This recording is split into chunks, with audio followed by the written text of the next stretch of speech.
Donald Trump is a rapist, murderer, child sex cabal loving, fucking Republican traitor, fucking piece of shit. Donald Trump is a child rapist and a fucking murderer. He is a live fugitive in my fucking community, and I want him out of the fucking community. This is a live child sex rapist running around in my community under the highest office of the fucking land. I want him gone. Hi guys, it's Skycatlive. It's 7:33 in the morning. Donald Trump is a rapist and a murderer. It's 7:24:25. It's Thursday. It's 7:24:25. He burned people alive in fucking Trump Tower, and he didn't buy sprinklers. He bought children from fucking Jeffrey and concealed it on the Lolita Express, which means 6 to 10 years old, something like that. And yeah, and he was there. He was right there along with them. He is the corruption that is guiding our government, and it must be gone. Donald Trump is a rapist and a murderer. Why? Which means it's time for... Anyways, we're going live, guys. Gonna get on all the games and everything. That's what I wanted to open with. You know, I had to wake up to Donald Trump again today after 12 years or something like that. And I was like, nah, fuck you. Can't we just, you know, fire both sides of the partisan government and start over again clean? I don't care what child sex cabal shitheads you backed with your fucking ignorant asses. I've known this shit since 2001. You're ignorant. You just say QAnon's crazy or whatever because you're fucking ignorant. But no, we know from the court case is that these people constantly get caught all the fucking time. You can literally read the fucking court evidence on the Jeffrey Epstein trial. That's how Trump's getting fucking, you know, getting fingered, is he's in the files, you know. It's like, and we've known this since 2001, since Alex Jones started. We've known this shit. We've known it for a long time. It's fucking stupid. They constantly get busted in court, and they constantly have to turn state evidence on their child sex cabal. You think I was fucking lying? You think I was just making it up so I could call our leaders child sex cabal people? No. They get busted in court all the time. Danny Casolaro was fucking murdered because of them, and that's in the court evidence. It's just to say there's court cases about this all the time. The government was sued for stealing the Pegasus program from fucking Promise. I'm sorry, Promise / Pegasus from what's that? Like some business solutions or whatever it was. They stole the government. The fucking government was prosecuted successfully for stealing the Pegasus phone program. That's the program the Israelis use to steal all of our secrets and shit like this. And we stole this from a businessman. The American government stole it from an American businessman in the 80s. Danny Casolaro from CNN or whatever, wherever he was from, MSNBC, found out about it and fucking started lighting it up to the whole fucking world. They wasted him with a razor in with a razor blade in a bathtub. Motherfucker had a huge family. He was successful. He was making millions of dollars. He was a successful journalist. Do you really think he was not depressed? That his family was like, no, he's never ever evinced a suicidal thought in his entire life. He was like a being of light and love. He was like the essence of Leo. And there was no way he was going to kill himself. And that's what they always say about these whistleblowers, that they murder in bathtubs and shit like this.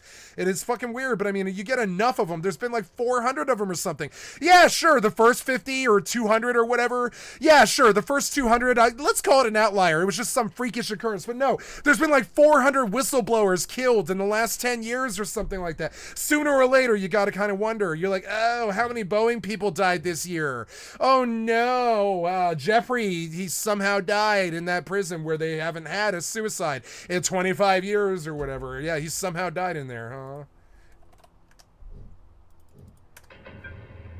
You're so fucking corrupt. I want the fucking Republicans and Democrats the fuck out of my leadership. The fuck now. I'm talking now. My tolerance for it is fucking gone. I'm not voting for them ever again. I won't back them ever again. Their corruption, their bullshit, and their orange face, and their fucking Botox, and their corpo corruption can suck a fucking dick. I'm fucking done with you guys. Let's go learn about how Donald Trump is a rapist and a fucking murderer.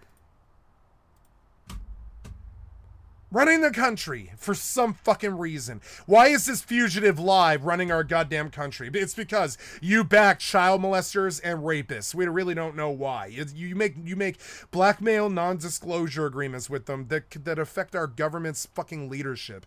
We really don't know why. He's more implicated than we thought. It's the first video that we're going live with today from Voidzilla.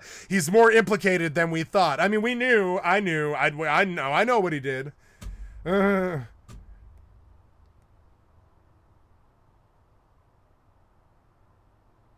Oh boy, look at the software developers steal and load this fucking video. It's gonna take something like 2 minutes and 45 seconds. Do you see it? Why should a YouTube video, when I pay for premium, why should it take 2 minutes and 45 seconds to fucking load? It's 2025. My fucking internet speed. I can show you right now how bad these software developers suck fucking dick. My fucking internet speed is 480 megabits per second. Yet that fucking website took 45 seconds to fucking load. I'll tell you what it is. It's a bunch of software developers making shit slower on fucking purpose to make our lives worse. I don't know why, but they do. They go out of their way. More implicated in the Epstein files than we previously thought. This is according to a Wall Street Journal Thank article. you, Voidzilla, for the excellent content for my stream. I've liked and subbed to your channel. Thank you for busting these piece of shit criminals who have taken over our goddamn country. Put me in prison for drugs. It destroyed all of my friends, and a bunch of my friends are fucking dead from overdose and shit now. Killed my generation. Fuck these fucking backstabbing traitors. Fuck them and their stupid, worthless traitor fucking child sex cabal asses. I'm fucking done with them. Done with them. Article, the Justice Department. I wake up in the morning and I realize that they've raped more children as we let them remain free. Yeah, how many children did Donald Trump rape last night? I swear to God, my brain goes that direction. It was like that way with Jeffrey, like until the day Jeffrey died or whatever. I kept thinking, like, how many children did Jeffrey rape while he's like facing court cases right now? How many children did Donald Trump rape last night? Last night, you know, this is what happens when you leave a rapist, fucking child sex murderer, a criminal free to run around in your fucking community. I know, because I've seen it enough to know. I know what happens.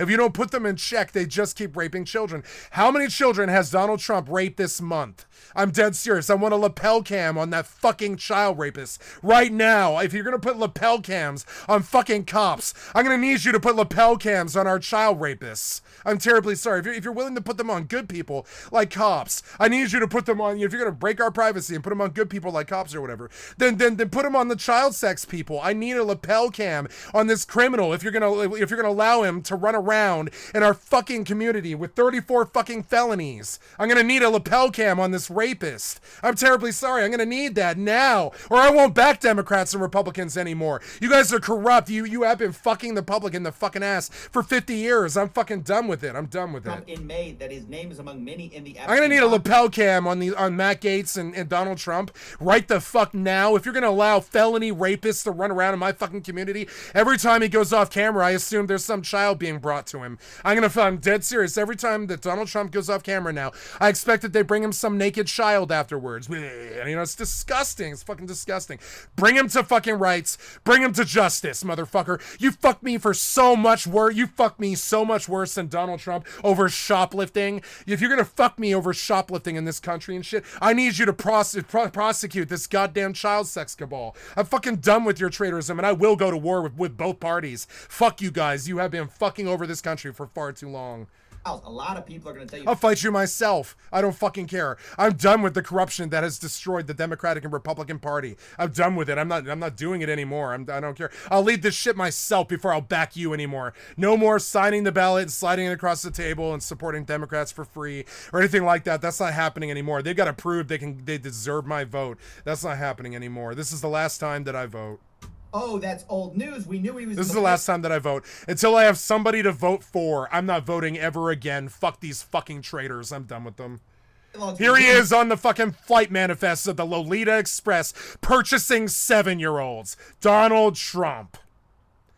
How much crime are you gonna let this rapist do before you fucking throw him in jail? You threw me, a 21-year-old, in jail for fucking stealing $21 worth of shit from the Safeway at Downing and Evans, and you fucking prosecuted me and chased me for 7 years over $19 worth of or whatever it was, $21, whatever it was, of shoplifting from the Safeway at Downing and Evans. You prosecuted and persecuted me for years and years. You threw me in and out of jail. You made it so I couldn't drive cars for 7 years.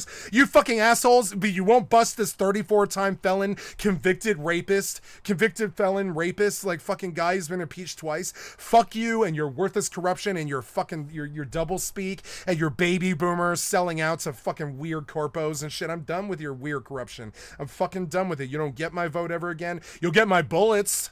Yeah, I'll fight you in war. I'll fight both the Democrats and Republicans at war. But I will not fucking vote for you or support you any longer. Not after this. He was in these phone records, but that's not what we're talking about. Those You can't have my votes anymore. You can have my bullets. You can't have my votes. That's not happening. You can quote me, bitch. Don't step on Sneck. You come for my fucking decency. I come with you. I come for you with bullets. You can't have my votes anymore. You can have my bullets. You can't have my votes anymore. That's not happening. I won't back child sex cabal losers. That's not happening. Both sides. Sniffing hair, riding on the Lolita, all that shit that they do. Fuck these fucking losers. I'm not backing them anymore. I don't care how much death in your family you have. That still doesn't make it okay for you to sniff somebody's hair. It's fucking weird. I don't care. I had a lot of death in my family too. It doesn't fucking matter. I don't go sniff some weird little girl's hair. I don't act like a weirdo and go sniff some. The little girl's not weird. Joe Biden was fucking weird. Donald Trump is fucking weird. Bill Clinton is fucking weird.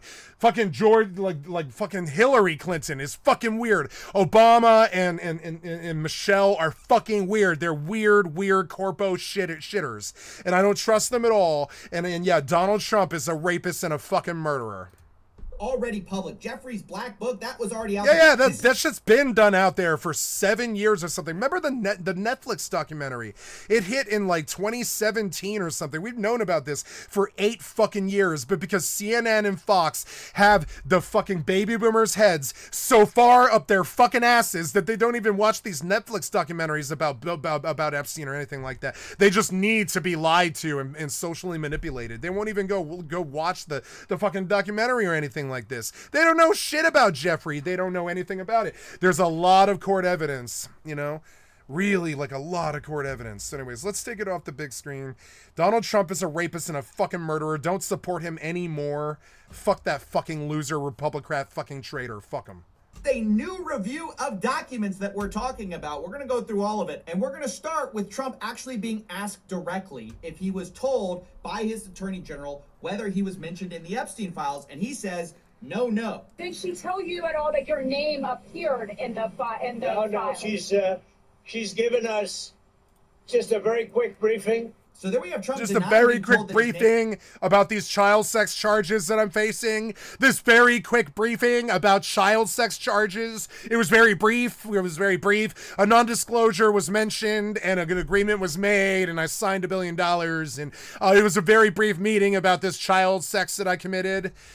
Name was in the Epstein files, but a lot of people were wondering, well, then why are you acting so weird with these files? Are you still talking about Jeffrey? Are you still talking about the fact that I'm a child rapist or whatever the fuck? I'm Donald Trump and I'm a child rapist. Why do you keep talking about it? Why do you keep talking about the fact that I rode the Lolita Express several times? Why do you keep talking about it? Oh, me and my best friend Bill Gates, we love children there on the Lolita Express. It's fucking weird. Fucking weird. Fuck Microsoft. Fuck the Republicans. Epstein? It's pretty boring stuff. They were made It's pretty boring stuff. Yeah, you are. You're fucking boring. Why do we pay attention to you? Obama. Go fuck some more children, you fucking shitter. You king shitter. Luckily, we unearthed an interview where Trump actually hints to the fact that he was in fact told that he was in the Epstein files. I was told that I'm in the Epstein files. I know that I rode the Lolita Express or whatever, but now it's acknowledged in the files. Yeah, I rode the Lolita Express several times. What of it? And it was all fake stuff. Did you go to the island? Did you purchase children from this fucking child peddler? I'm sorry, but can't we just ask you the outright question? Oh, he's implicated in the files. He's implicated in the files. He'll sue anybody who says anything more than that. I don't care if he sues anybody who says anything more than that. Motherfucker, it's a direct question. Did you purchase children from Jeffrey Epstein on the Lolita Express? Would you like to hear the PBS lady ask fucking Bill Gates this question, and he wrings his hands and it starts praying live and in real time? A fucking scientist, fucking atheist, right? Like a scientist atheist nerd begins praying live in real time as the PBS lady asks him why he was on the Lolita Express. Yeah, PBS NewsHour. Bill Gates on Epstein. It's look at him wring his hands and start praying live in real time as she asks him nasty questions. Now she lets him go because they sue people for billions of dollars all the time for libel or slander. So she lets him Was go. reported So at she that lets him time. go because she doesn't want PBS sued for, you know, $1 billion. She spent her entire goddamn life supporting PBS. She doesn't want PBS murdered by these fucking oligarchs. So she dances around the questions just like CNN and Fox because they don't want $1 billion Wall Street Journal fucking media like cabals being like after them with their lawyers and shit like this. They really don't. So, you know, so she dances around the fucking questions. But I mean, this is her asking him, why were you on the Lolita Express, you weird shithead? And were you controlled by foreign governments with the Pegasus program and blackmailed by Palantir to turn Microsoft or military into worthless garbage so that our army, our armed forces lose all of our engagements? Is that what happened here? Did foreign entities like Russia and China bribe Bill Gates to fucking turn in an inferior operating system to Microsoft for military? So we lost 9/11. We lost Afghanistan. How do we lose Afghanistan? We brought 45,000 people in to take control of like a valley that had like 5,000 people in it. But we lost it because of Microsoft for fucking military. This is because Bill Gates has a non-disclosure agreement with Palantir, who sold them out to America's highest adversary. I guarantee it is fucking bullshit. It's guarantee it. You think it's crazy, but no, I swear to God, the documents exist. That's the problem. The documents exist. The manifests have come out in the court documents. We know the documents exist. The proof is there. I wish it wasn't. I would have preferred that this was just called QAnon. And then, you know, we laughed about it 20, 30 years later. We were just like, remember that stupid shit with QAnon, kind of like Y2K? It was like this laughable, dumb thing that happened in the year 2000 or something like that we all kind of laugh about. We look back and we laugh about, right? That's what I want QAnon to be. But the problem is they constantly get busted in the court evidence on the Lolita Express, and you begin to see that they're over there at Bohemian Grove getting blackmailed by Palantir to sell out to China and Russia. It's fucking disgusting. Fuck these worthless, corrupt child sex cabal fucking pieces of shit. And you think this is like something I came up with now? I used to yell this shit when I was 21 years old. I'm 40 some odd years now. Like when I was like 21 years old, I used to scream about this on stage. I've been talking about this for 25 years. I don't care what you think about QAnon. I don't believe in QAnon. I believe that these people have been caught in court buying children from Jeffrey Epstein because we've seen the court evidence. I don't give a flying fuck about QAnon or Pizzagate or any of the stupid ass shit that weird alt-right fucking morons did. I'm talking about the actual court evidence we have on this child sex cabal. We have court evidence when they get caught. Jeffrey Epstein got caught. Donald Trump got caught. We catch them all the time. We caught Bill Gates riding the Lolita Express. Do you think I like this? No, but now we know why IBM sold out to the Nazis in 37, and we know why we lose wars like Vietnam and 9/11 and Afghanistan and shit like this. We know why. It's because people like Bill Gates and the IBM fucking corpo computer sphere, they back our highest adversaries. They sell computers to the Nazis that they won't even sell to their own government, their own people.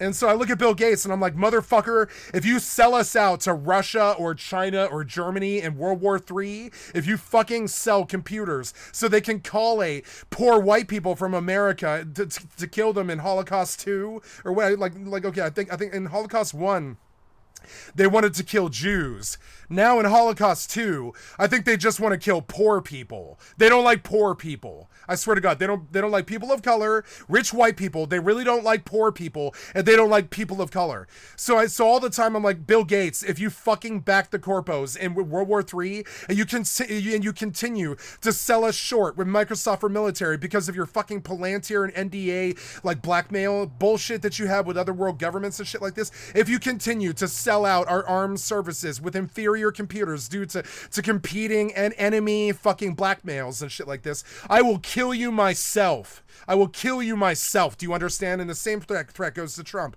I'm done fucking dealing with corrupt assholes who sell us out. Dude, like, instead of looking at their own public, they go scanning around the world stage looking for the biggest bidder. They don't think about the public or how bad it hurts us or anything like that. They go asking Russia, hey, will you buy this information from us so you can buy an election or something? They go selling the election to the highest bidder. They go selling this shit. They go willingly selling this shit all the fucking time. Like I'm done with their corruption. I'm done with them. And Every years day ago- that goes by, I'm closer and closer to drawing arms as some kind of progressive fucking luminary against Republicans. I mean, I'm dead serious. I get closer and closer every single fucking day to drawing arms against Republicans. They threw me in drug prisons all my goddamn life. They persecuted me all of my goddamn life. They persecuted everybody that I know all of my goddamn life. They ensured that the poverty lasts for hundreds of years. These people have not been our friends. He was convicted of soliciting prostitution from minors. Yeah, to you, soliciting to you, Bill Gates. She doesn't say that because she's terrified of $1 billion lawsuit. But if the media had any balls, grow some lady balls. I'm terribly sorry, but grow some fucking lady balls. Yeah. What's the phrase that you used here? It's a bunch of weird Republican, like neurolinguistics, right? How does she put it? She goes, 10 years ago. 10 years ago, he was convicted of soliciting prostitution from minors. from minors. And by this, she means soliciting means that he was selling underage prostitutes. And the implication is here is that Bill Gates was on the Lolita Express purchasing underage children. And it fucking sucks, but I mean, she can't ask that in that direct question without $1 billion NDA blackmail lawsuit, like what happened to the Wall Street Journal today or yesterday or whatever. So she can't ask any questions. She's completely had her wings and her nuts clipped. And I say, grow some lady balls, be like Murrow and actually cover this bullshit. But no, they tiptoe around the little daisies of the fact that these guys buy children. They tiptoe around the fact that these people buy children. I couldn't ignore it like that, but these pieces of shit do. They're not a media. They're a fucking joke.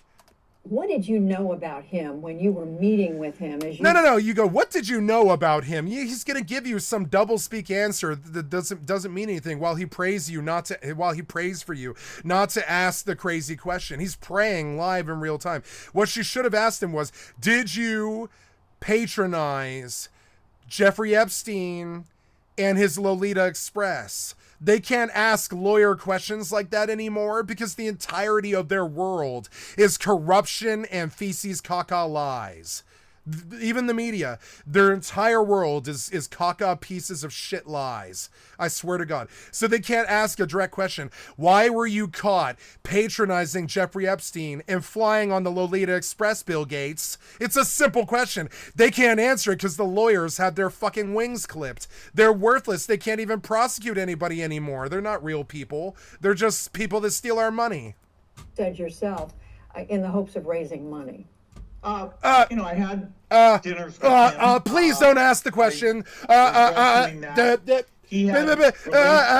Look at his hands dances. You remember in the cartoons when they would show and you remember the 50s and 60s cartoons they would depict Laurel and Andy and shit like this or whatever, and any time that some dude would lie, he would twiddle his bow tie. You remember his bow tie would start to spin like a helicopter because they would go, oh, I can't breathe, this bow tie's too tight, I gotta loosen it and stuff. And this is an indication of lies. Look at Bill Gates spin his bow tie like a fucking helicopter. Oh, take off your bow tie and spin it like a helicopter. You had sex with children on the Lolita Express. Look at him twiddle his bow tie. It's disgusting. Relationships with people he said would give to look at it. He's health, basically doing liquid, like he's dancing at a rave. Look at these hand motions. which is He comes back and starts praying in the middle of the conversation like 4 or 5 times. He's like, please don't ask. Please don't ask. Please don't ask. Please don't ask. And she doesn't because she knows he'll sue her for $1 billion. Just like Donald Trump. interest I have. He's like, please don't ask. Please don't ask. Please don't ask. Nearly enough. Please don't ask. I still have a wife. No, he doesn't have a wife anymore. But back then he had a wife and kids still, But I mean, he's a child molester, so of course he lost it all. He goes in that direction. Those meetings were a mistake. These meetings where I purchased children from the Lolita Express as Bill Gates on the manifest, they happened. They did happen. Yes, they did. But they were mistakes. They were mistakes. Those meetings were a mistake. Meetings were a mistake. Yeah, they were a mistake. You purchased children and you got caught doing it, you fucking shithead. You and Donald Trump. direction. Between Microsoft for military and the Donald Trump fucking like presidency, we don't have America anymore. After Microsoft and Trump, we don't really have America anymore. You know, those meetings were a mistake. They didn't result in what? Oh man, you know you're being convicted by the PBS lady for sleeping with children on the Lolita Express, but you seem to be smiling really nervously a lot. You're like smiling. You're like, yeah, it was a mistake that I'm on the flight manifest. Yeah. Oh, that was a fuck up. We should have covered that one up. Yeah.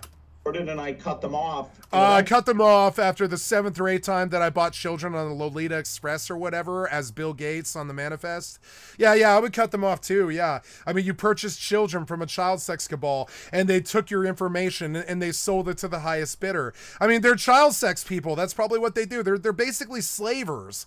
They're like slavers. You worked with white slavers who sold underage little girls. And of course they blackmailed you because you get bent over in the fucking world scene all the time because you are the richest, most corrupt, most weakest people in America. You are our weakest link. You are our weakest link. Our rich people leave us so vulnerable all the fucking time. You are the weakest link, you worthless piece of shit child rapist. Goes back a long. Which one am I talking about? Is it Donald Trump or Bill Gates? I don't know. And so much of the things that we found were fake. It was a mistake. It was fake and it was a mistake. It was fake and mistake. It was a fake mistake. It was a fake mistake that I'm on the Lolita Express several times. With me. Now that file review is going to be separate from what we talked about with the flight logs. Oh man, did you have a threesome with the underage prostitute with Prince Andrew? How deep does this go? Did you diddle P. Diddy? Do you owe him things? Is that why he's not being prosecuted?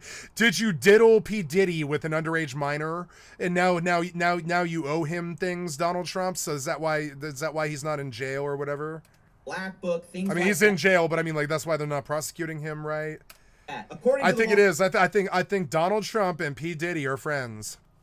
Wall Street Journal, when the Justice Department officials reviewed what Attorney General Pam. He loves P. Diddy. Remember, he was like, "I love P. Diddy. I love Jeffrey Epstein. They're wonderful people. I love Ghislaine Maxwell. And he called a Ghislaine Maxwell. truckload of documents related to Epstein earlier this Ghislaine Kidsell. year. They discovered that Donald Trump's name appeared multiple times, according On the Lolita Express manifest. Not too good. Not too good. Not too good. Fuck the Republicans. Fuck the Democrats. I want the weird, shitty child sex cabal that's taken over these two entities to not exist anymore. senior administration officials. So, if you remember phase one, right? Phase one was a big scandal because child sex has no place in politics, but it has a really, really, really big place in politics right now. It's fucking weird. I don't want this kind of drama from my highest offices. I really don't. Why? Bondi released these files. Can't you just have sex with 18-year-olds? Does it have to be 10-year-olds? It's so fucking weird, you weird, shitty, rich white people. Can't you just have sex with like normal girls? Is it that hard to go impress a 22-year-old girl? I did that recently. It's not that fucking hard to impress a 22-year-old girl. I slept with a 22-year-old girl recently. Like whatever, it's not that fucking hard. But I mean, like, no, you guys go buying 10-year-olds from Jeffrey. It's fucking sick and fucking weird. It's like you went out of your way to cause some kind of a blackmail situation with all of our leadership. It's fucking weird. Couldn't you just go have sex with 20-year-old girls like everybody else? Go on down to the strip club, flash some cash. When she realizes that you have like 45 minutes of every 60 minutes of the CNN news hour, she's gonna twerk. She's gonna twerk for you. You don't need a 12-year-old. It's fucking weird. What's wrong with you weird pieces of shit?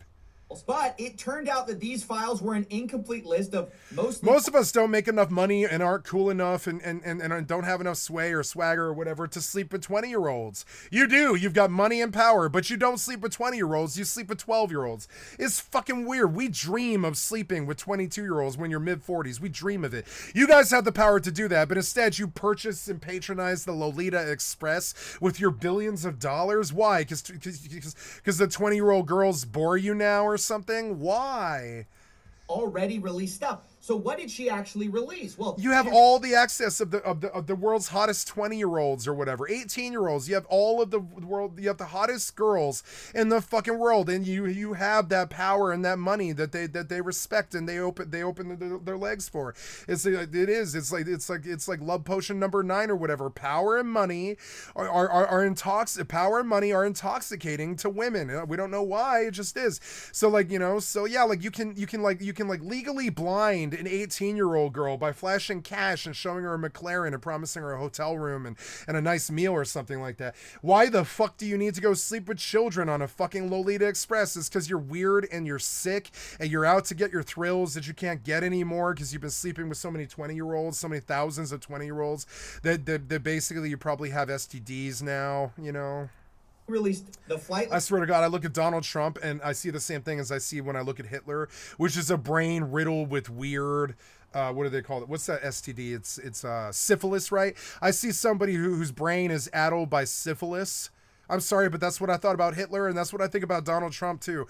I bet if we were to really look, I guarantee it, that guy has had all kinds of STDs. I guarantee it. Blog, and she released the contact book. Then what happened? Well, Pam Bondi, super embarrassed, reached out to Kash Patel and said, hey, I need a bunch of new files. This is not enough. Give us more. She went on Fox News, started talking about, oh, I've got this truckload of documents that is separate from the flight log, from the black book, that we're going to review and release to the American public. Looking at these documents going, these aren't all the Epstein files. You know, they were flight These logs, aren't all they the were Epstein files. It implicates 400 other people in our leadership. We only know about 60 or something like that.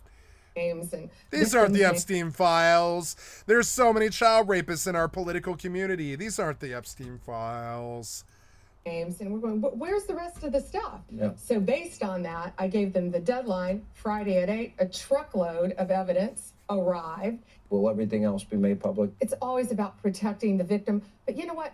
We believe in transparency, and America has the right to know. So there we clearly see there were two separate reviews that happened. First, there's the disclosure in phase 1 of kind of the stuff everyone knew.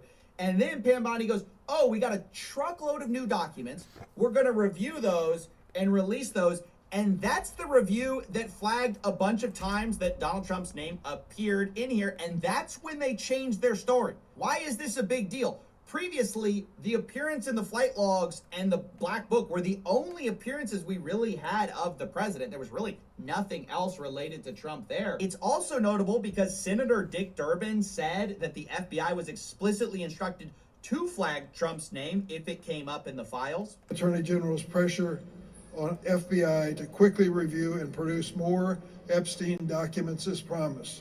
These officials were told to, quote, flag any records in which President Trump was mentioned. Right. They had a new review where thousands of FBI agents combed through these things, flagging the president's name anywhere it appeared in this truckload of new documents.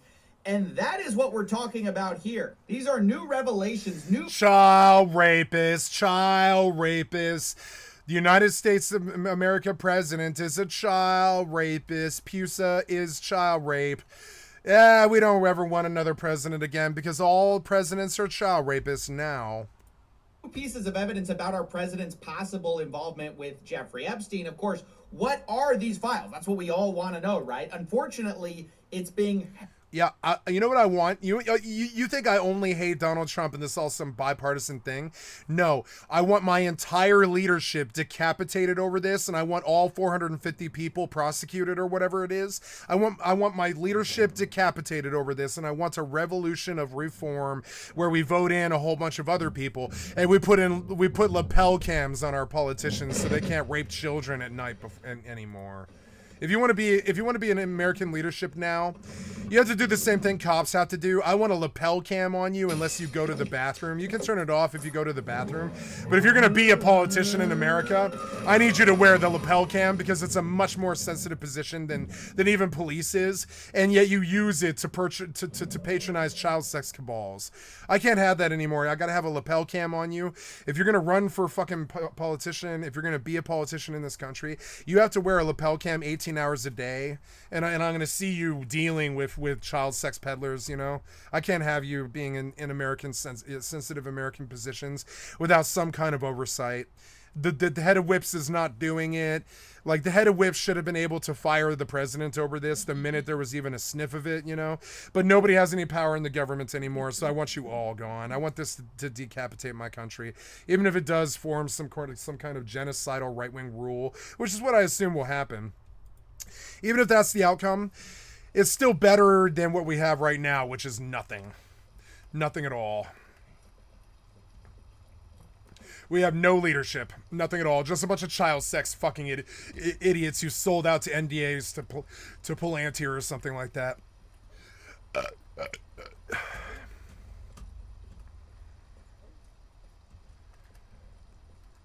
I'm just gonna get on this pig and see if I can find the vendor.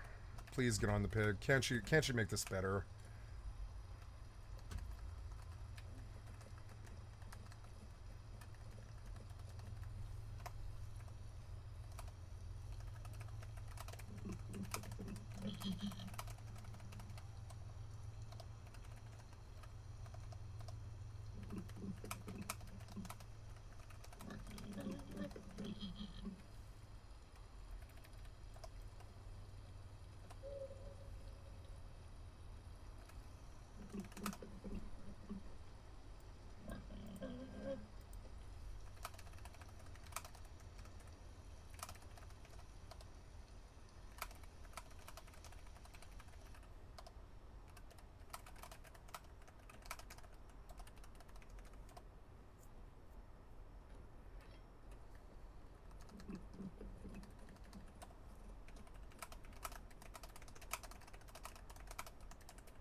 looking around the car wash, and man, it's got strong potential, you know, strong potential. Check it out sometime, all right? Because if you want to do this, I want to do this.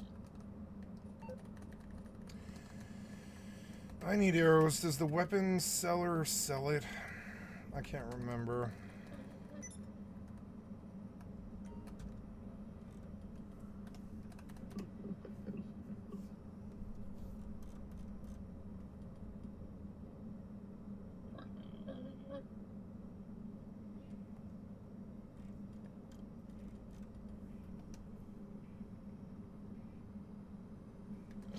No, he sells bows, but he doesn't sell arrows, which is dumb.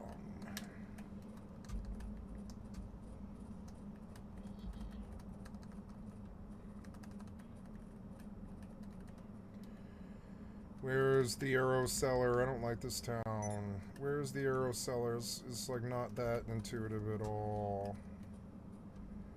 Where's the arrow seller? I don't know. I don't know. Equipment seller, where are you? Equipment seller, where are you? Oh no, where are you? Where are you? Decoration vendor.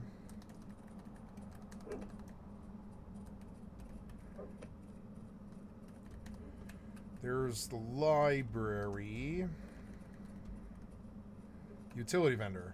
Yay, I found it. Let's buy 1,000 arrows. Yeah. Seems good. We'll buy another 150 bandages. It's a little safer now.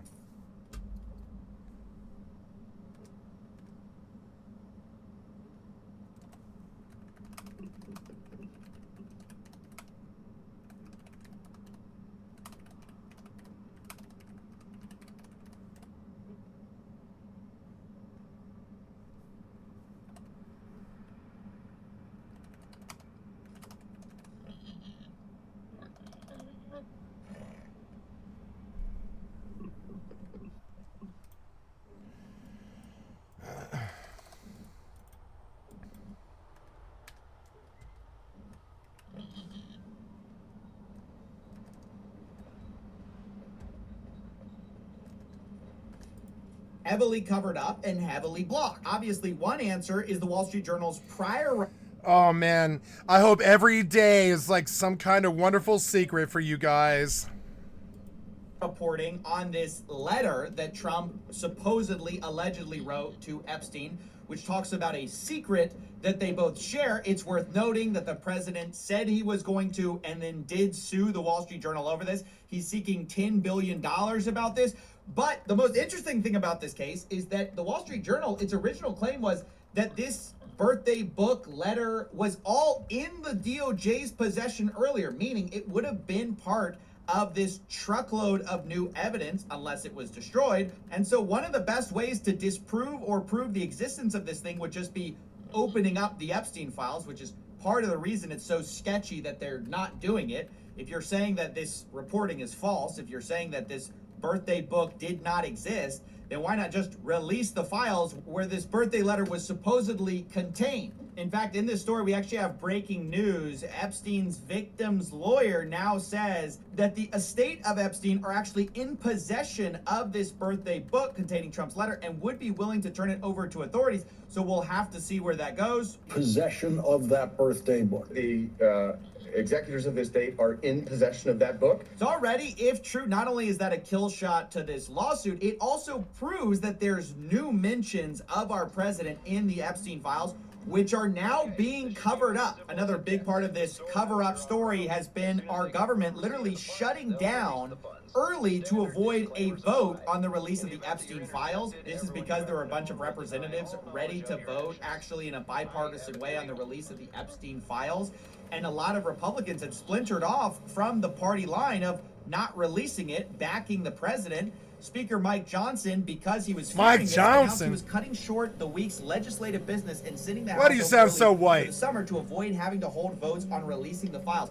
I can't think of something more sick than stonewalling the release of files related to a trafficker to try to protect the people implicated in it. I can't think of something more disgusting except for the hypocrisy that it also represents, because previously, the same guy went on Benny Johnson's show, a conservative commentator, and said he was totally open to releasing the files and would vote on it. Subpoenaing the Epstein documents from the DOJ. Whether you would support either of those. I'm for transparency. We're intellectually consistent in this. Look, Reagan used to tell us we should trust the American people. I believe in that principle. I know President Trump does as well. And we should put everything out there and let the people decide it. Right.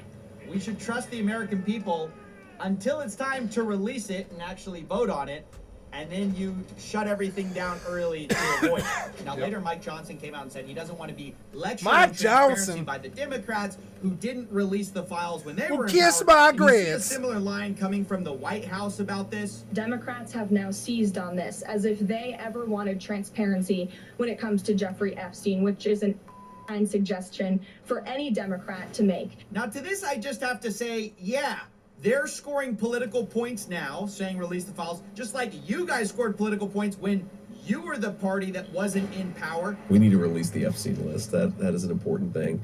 But the people who actually care about this issue, we just want the files out. So you know an easy way you can prevent having the other side score political points by saying, hey, release the files. You can actually do it. Instead, we have a bunch of performative stuff like this from AG Pam Bondi and the president, where right after the reporting on the birthday letter about Trump and Epstein's supposed secret, all of a sudden, like a snap, Pam Bondi comes out and goes, oh, we gotta unseal the grand jury transcripts, despite knowing that there's almost zero chance of that happening. And of course, today we find out that it was denied because they had literally no grounds to do it. It's like not something courts do for a public interest. In fact, the irony of that whole stunt to pretend to be transparent was that the Epstein survivors, which supposedly these people care about so much, were not told, they were not informed that this grand jury information was going to be unsealed. So ironically, despite saying that they want to protect the survivors of Epstein, what they really want to protect are the third parties implicated in all of this, which is why they won't release the Epstein files they could release right now, which is all in their possession, these thousands of documents that they have. In fact, the attempts to distract from the real issue of the Epstein files not being released, the cover-up that's clearly happening, it's actually been breathtaking. In fact, it compelled Trump to release 230,000 pages of documents on MLK's assassination, which I guess is fine, but like, can you release the conspiracy now? Why are all the conspiracies revealed decades later when we can't hold anyone accountable? But at the time the conspiracies may be happening, all of a sudden it's, oh, well, no, we can't possibly do that. Now, there's another performative thing you should be aware of, and that's the meeting with Ghislaine Maxwell that's supposedly going to happen. The Department of Justice now says they're going to actually talk to Ghislaine directly. Quote, I have communicated with the counsel for Ms. Maxwell to determine whether she would be willing to speak with prosecutors from the department. This is confirmed by Maxwell's attorney, who says, I can confirm we are in discussions with the government and that Ghislaine will always testify truthfully. We are grateful to President Trump for his commitment to uncovering the truth in this case. Why is this deeply concerning? Because the idea had been floated that there would be a public testimony to Congress under oath by Maxwell. But this is not that. This is a private meeting with the same people who have been sweeping this issue under the rug the entire time. And what is Ghislaine really focusing on? What is she actually trying to get? She's trying to get immunity. We already know she's trying to get the president's attention and say, hey, you guys kind of screwed me. You wouldn't want to be seen as, not being a man of your word. We've seen those like vaguely threatening public statements by Maxwell. So what exactly are they going to get out of this? She's totally incentivized to clear everyone from this administration rather than get the truth out. Now, I should say we actually have inside information on this because recently a bunch of world leaders have been meeting with not journalists, but get this, podcasters to talk about the world affairs of the day. Podcaster Tim Dillon talks about his dinner with what turns out to later be J.D. Vance and some other people where they discussed the affairs of Epstein and stuff like that. And he floats the idea of Maxwell testifying. Ghislaine must speak. She should testify. Ghislaine should speak. A couple of the people at the dinner, again, it was a small dinner, 3 or 4 people, They said that is not on the table at the moment, but it's not impossible. Nobody's super jazzed about it. So the administration appears to have told Tim Dillon in a private meeting that, yeah, we really don't love the idea of her testifying. But apparently they love the idea of meeting her privately to talk to her behind closed doors where we can't know what is said. Speaking to the only person who's ever been punished at all for Epstein's crimes and whose only incentive is to herself get immunity and get off the hook for all of this. So I obviously think this is a terrible idea. I think it's more of the same cover up. Until they release these files, they're finished. And interestingly, Tim Dillon, the guy at this dinner with the administration, actually said as much. I think if they do not release everything they have, they are done. If they do not release, and I told them that, you need to release everything you have. Yeah, of course. Doesn't take a political analyst to tell you you need to release the files. But of course, that seems to be the one thing they refuse to do. They'll do anything. They'll release MLK files. They'll probably tell you their aliens exist just to avoid releasing the Epstein files. And that is the actually most incriminating part of all of this. It has been the reaction. You're wanted for a crime you haven't been tried for, Trump. Your time is done here now. The unhinged response to just simple demands for following up on their words. I want him out of the public. He's a child rapist. We found the president's name a bunch, and now we're not going to show you what's in there. That makes us all assume the worst about what's actually in here. So ultimately, look, I just believe we should get transparency. Obviously, there's a lot we don't know here, but a lot that has also been coming out, and it all paints a much darker picture than we previously knew.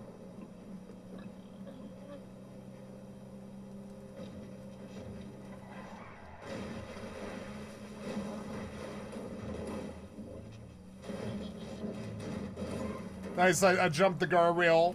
I jumped the guardrail, which was actually pro. I swear to God. This one was so long and so annoying. This took like 15 minutes of just straight driving. Whatever, I got it.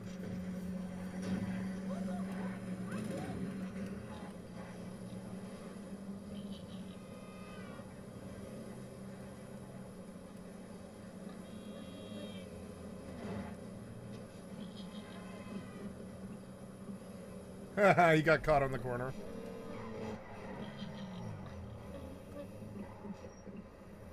Here we are. Yeah. I like Grand Theft Auto. I noticed that my happiness level goes up a great deal when I have a good MMO to play. T Pet Broker. Maybe I should put a pig away, I guess. And that way I have 2 pigs. Yeah, let's take B and put him away.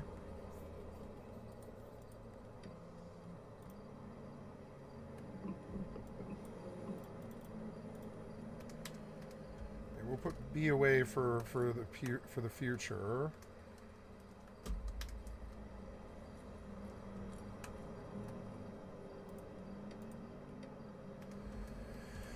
Okay, good. And then now let's ride around and look for the bank. Ah.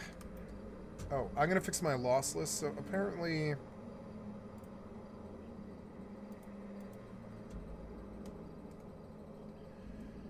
Loss list. Let's go to Steam.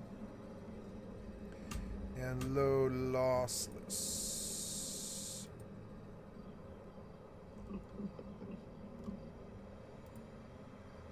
Lunch. Okay. I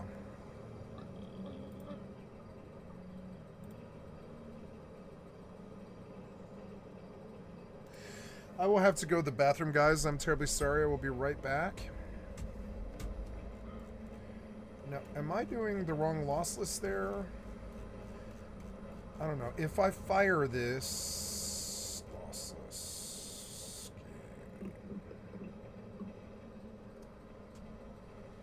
Okay, that does work. So, this is the... I'm going to unpin from taskbar. And I want to make a shortcut.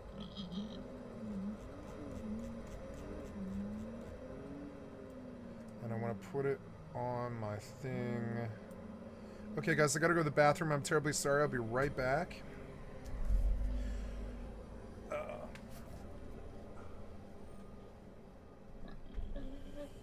cell phone.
Okay, sorry about that. Had to go to the bathroom. Lossless scaling. LS1. 3 times.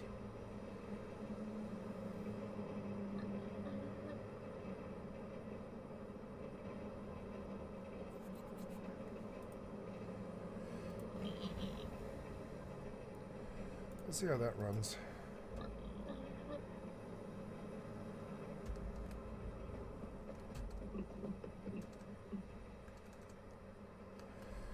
Now I want to find a bank.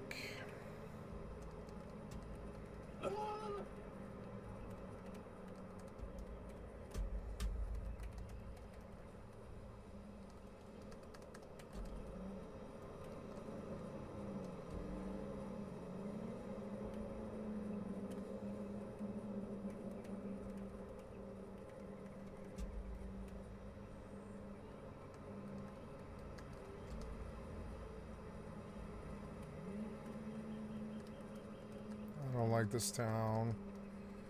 It doesn't make a lot of architectural sense, and I get lost in it easy.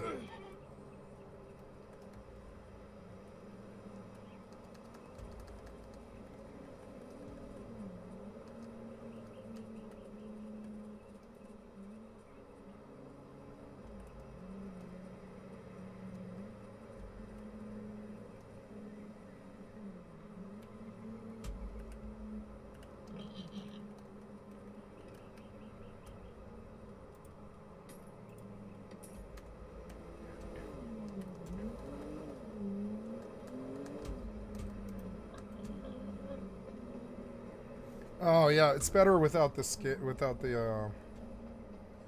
the screen tearing.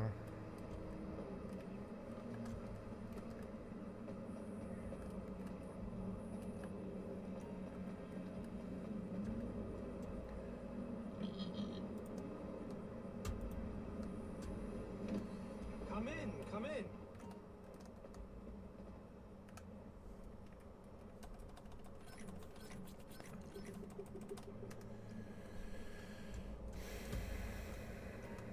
Satisfactory. You're terrifying. Just give me a second. I hope you sleep well tonight.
There. My God, it took me a long time to find this bank. I hate this town.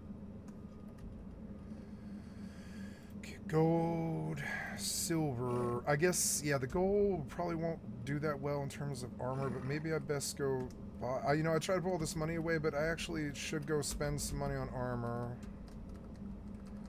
I don't think about it. I wish the trade broker was next to the banker. It's really stupid not to.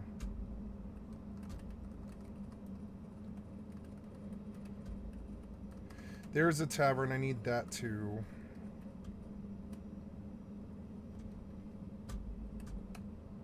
Ah.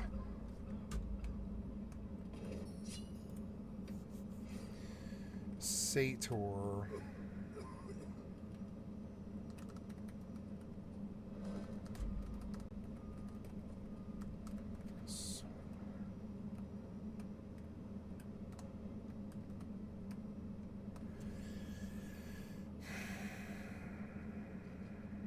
5 Sator.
Oh, I do need, like...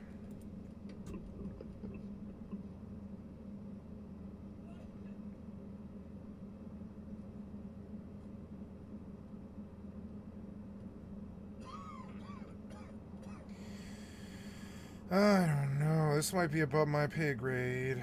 Sator might be too hard.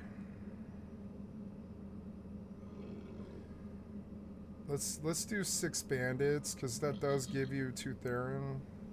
Or Silver Aegis, yeah. I guess I'm stuck in this town for months, but I mean, whatever.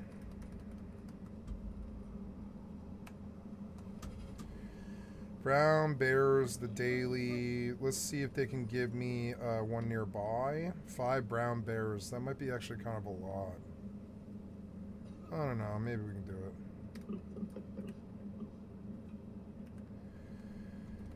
Okay, what else?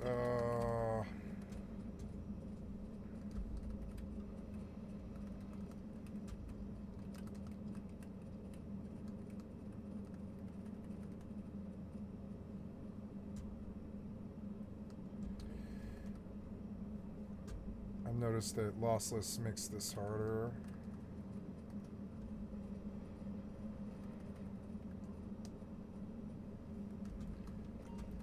Okay, what now? Now I go outside and I take a taxi to the casino.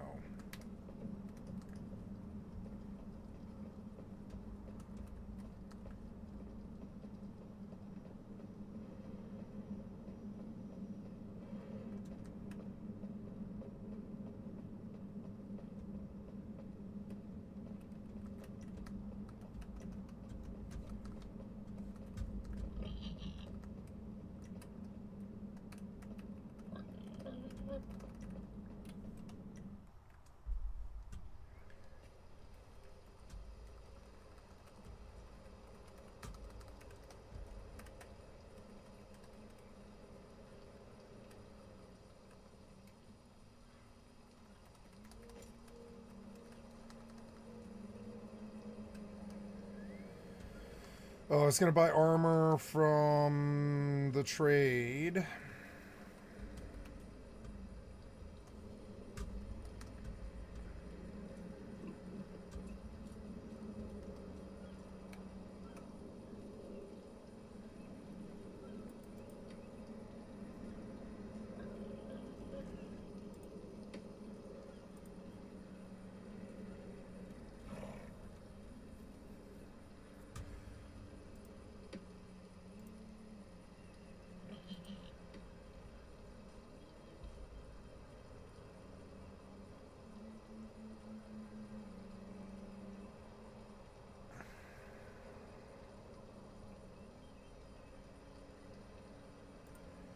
Helm.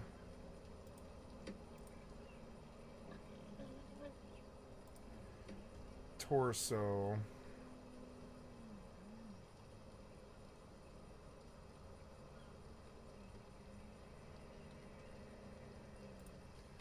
Okay.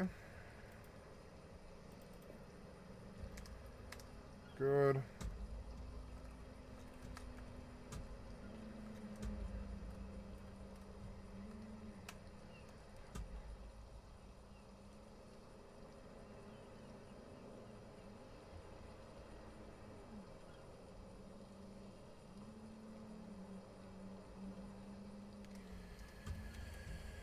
Marksmanship.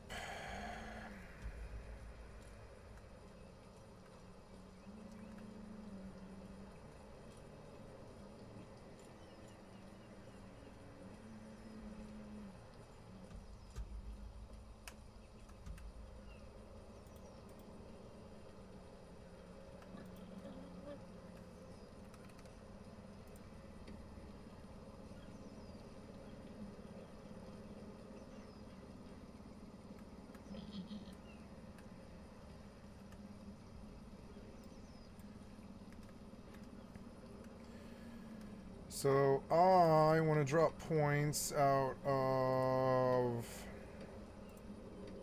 See, aiming technique was good. Archery would be better.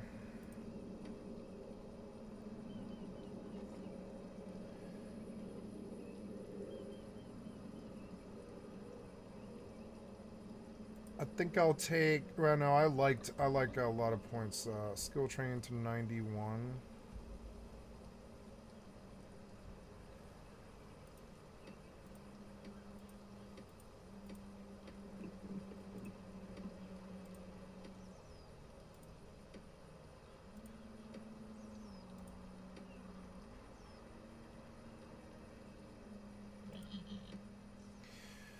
I could take some points out of taming there.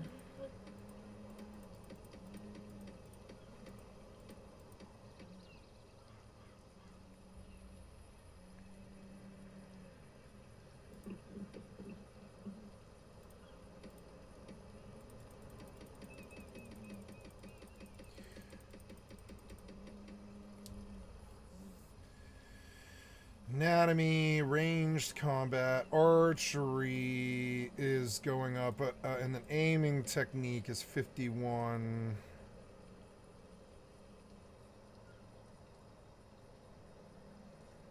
Oh yeah, controlled aiming, huh? Yes, so I want to go back and I want to put another book in. Yeah, right now we're doing aiming technique, but I mean aiming technique to 50 is probably fine.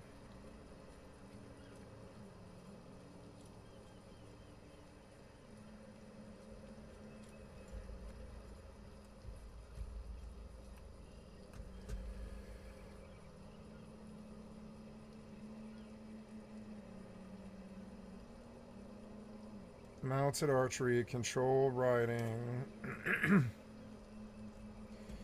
marksmanship, controlled aiming, and I wanted to look at these again. Controlled aiming is bow sway. Controlled aiming is the one I'm actually really after.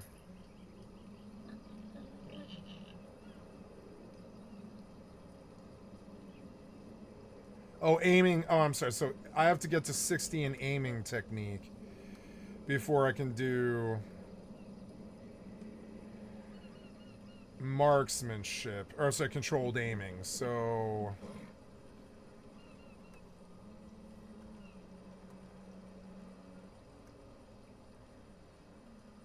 aiming technique is at 52. I need it at 60. Yeah.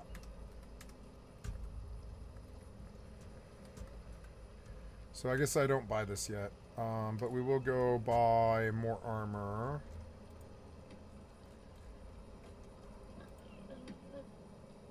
Legs.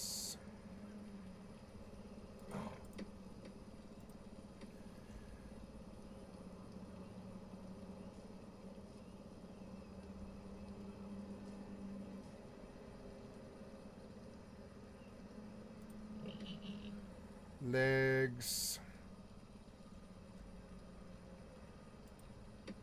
Arm right.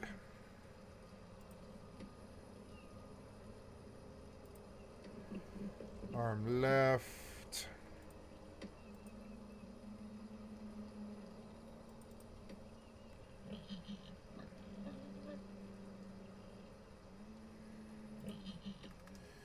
Okay, we have a full set now.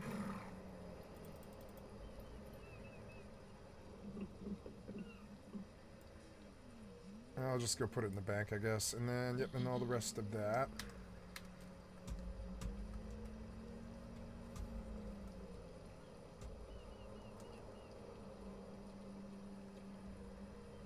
So now we've got brown bears, which is... Oh, no, I can't do brown bears. Too far. So never mind. I'm going to drop that one. Brown bear is a bad daily that doesn't move me forward. I guess we know that razor wolves are nearby. I don't know. Dire wolves are better Therans, so let's see. And I can't kill dire wolves. Let's see. There is a dire wolf 500 meters that way. So yeah, we absolutely can do dire wolves, yeah.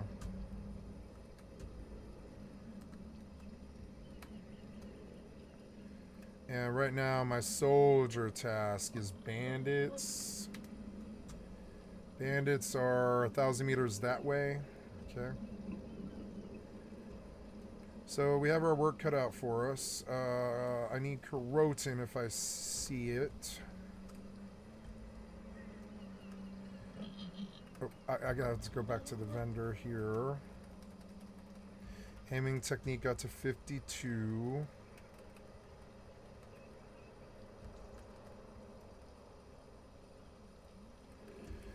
On the east side of this town is where all the stuff is.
$1,500, huh?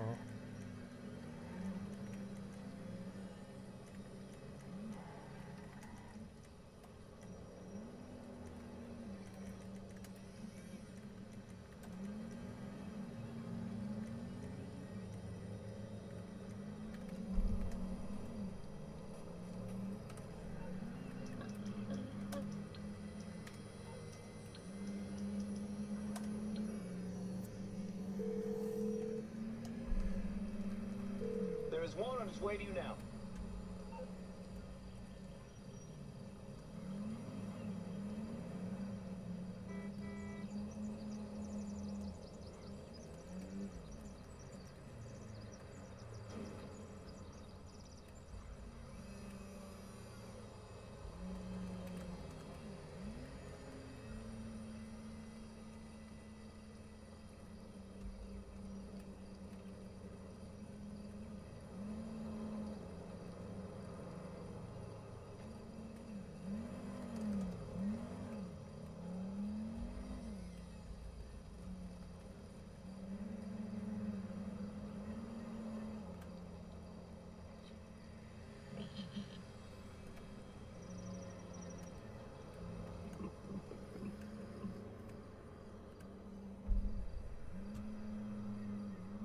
Direwolves. They're small.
tolling.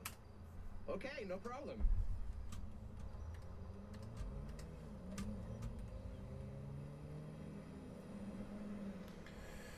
In this way, I will get my skills and my weapon abilities.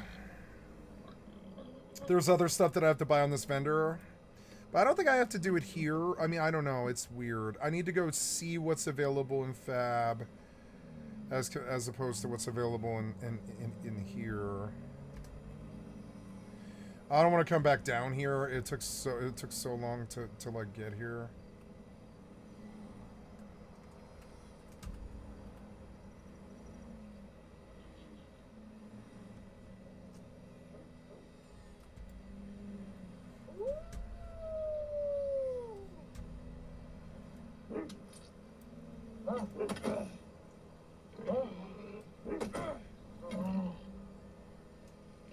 How much damage that does? I think I want to just go archery because they can't block arrows. Dropping spear is fine.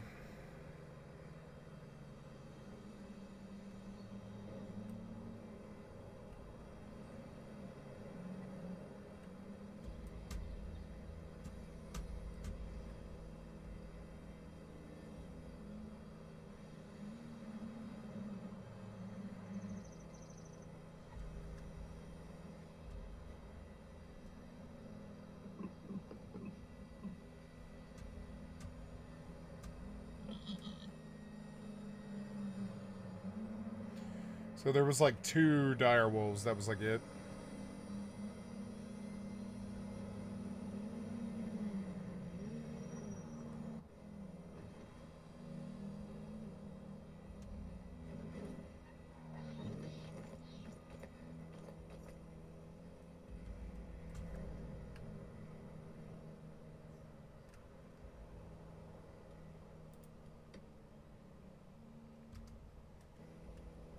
It's weird because he paid upkeep, but he didn't build.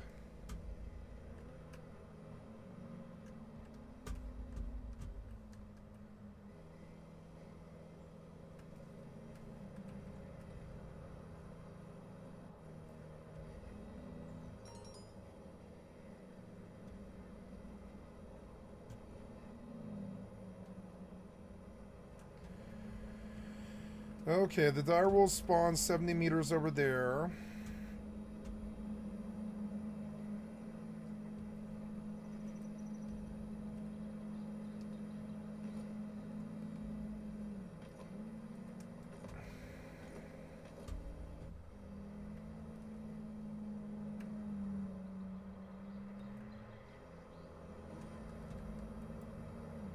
I can shoot bows on mounted horseback now. It's weird.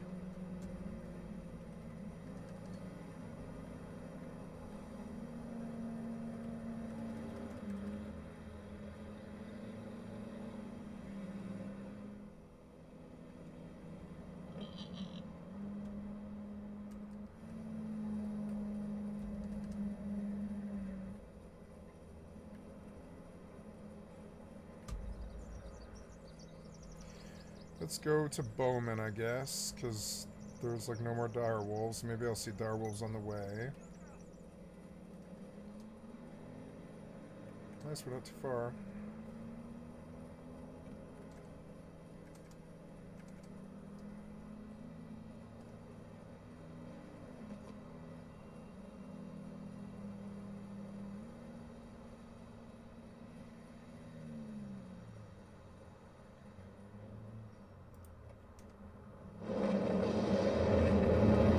Thank you, Johnny Harris. Right now, and Thank you, Johnny Harris, for the excellent content from my stream. I'd like to sub to your channel. Want to visualize for you what it would look like if a nuclear weapon landed on the nation's capital. So, for our scenario, there is a nuclear weapon headed towards the city right now.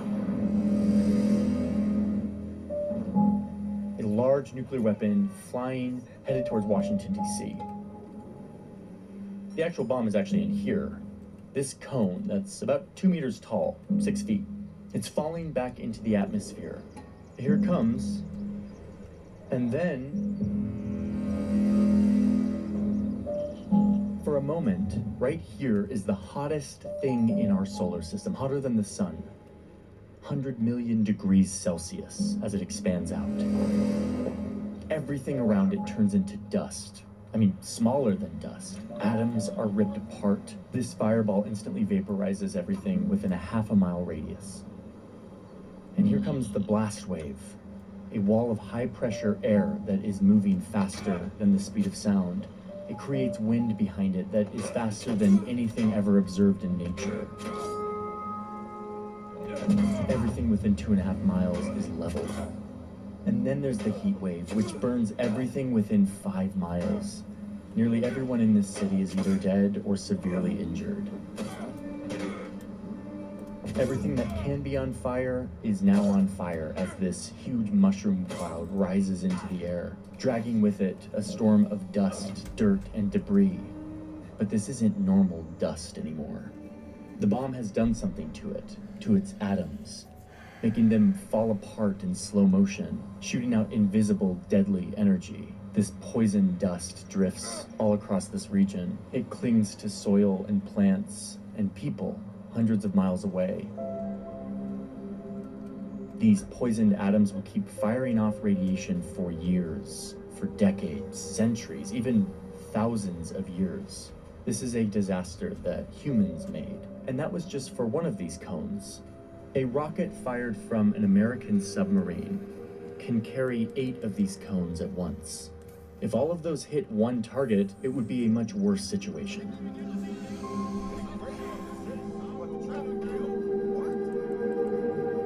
A lot of global politics centers around this, making sure this does not happen. But everything I just showed you is very possible. We have the capabilities to do this right now. And in fact, a lot of countries have their finger on the trigger, able to launch one of these at a moment's notice. And I've spent a very long time trying to understand why. Why have we done this? And why these nuclear weapons, which were famous during the Cold War, are back. They're back in a new way. They're once again becoming the center of global politics. We are entering one of the most dangerous periods in nuclear history. We're on the cusp of this third age. That nuclear is back. That's Sam from Search Party. He also made a video about nuclear weapons, but it's different than mine. It went live yesterday. In this video, I'm going to show you how these things work, what countries have them, and how they're used on the global stage. And then Sam's video will take you into this specific moment in time and what to look out for going forward. Help you understand why nuclear weapons are back on the world stage. We're headed into a world that is more and more informed by nuclear weapons and nuclear politics. So it's time we start paying attention. Let me show you. Everyone's telling me that they don't like that my screen shakes. Listen, I can't help it. This thing's big, it's unruly. Sorry. Okay, so what is this thing? Well, it's a bomb, obviously, a very destructive bomb. And it's one that messes with the very building blocks of everything, the atom. Atoms are the tiny building blocks, which make up everything in the world.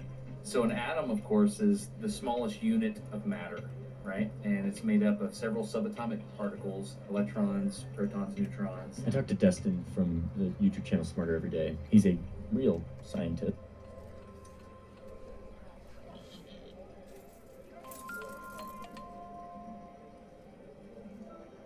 Good morning.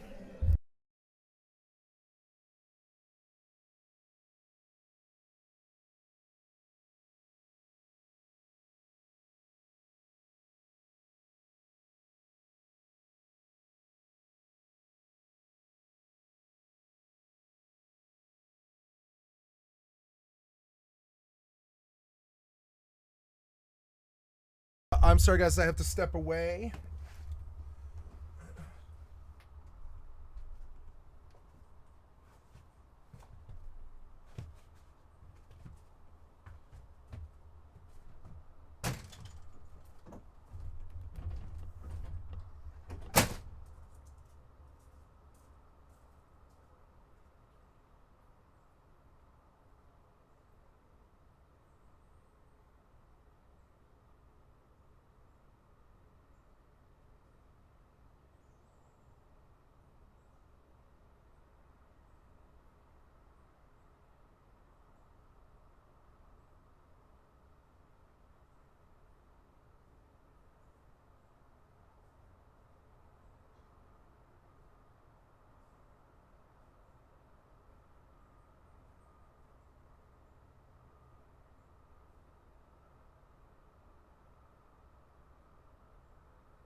Okay, sorry about this, guys.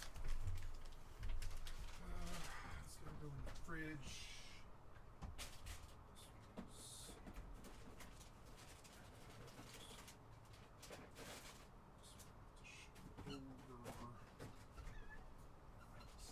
Hi, kitty.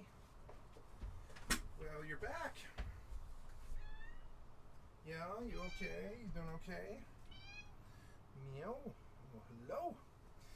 I have to put on shoes, as I am going to have to go do stuff. This session is basically ending the minute I get a phone call.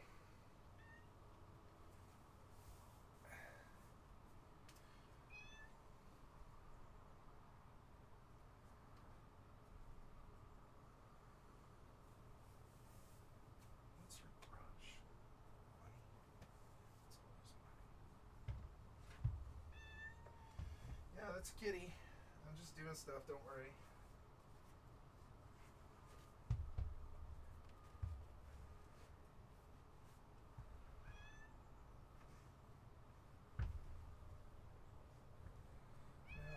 She gave me like a pillow yesterday, but what did I do with it?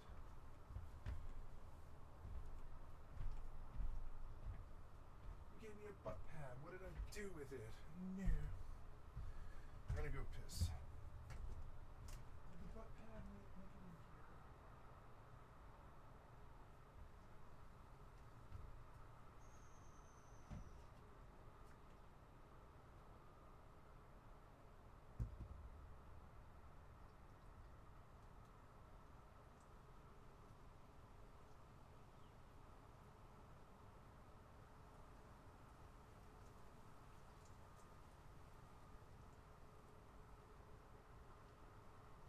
Kim, you're like eating your foot. What's wrong with your foot?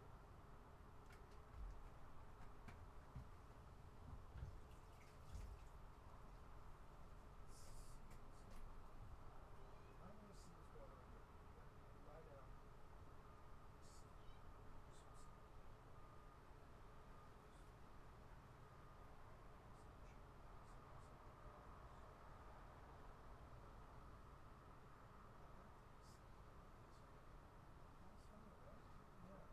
I'm sorry, just checking.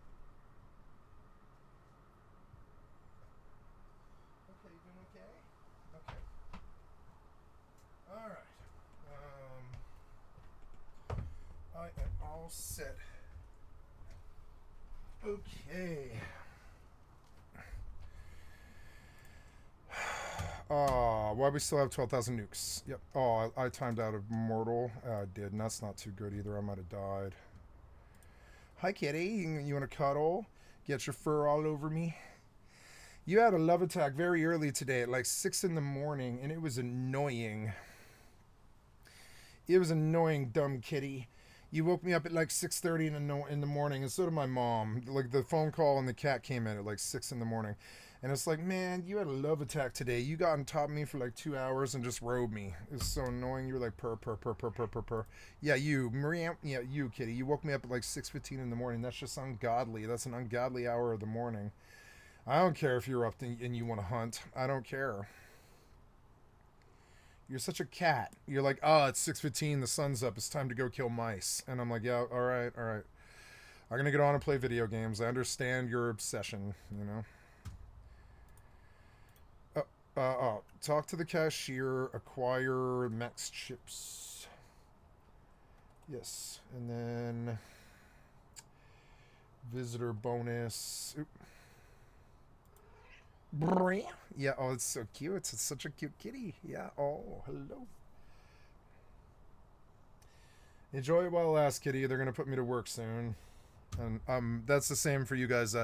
I am going to be pulled away because we are doing something in the real life, and I am helping. And that will take some time. 35,560.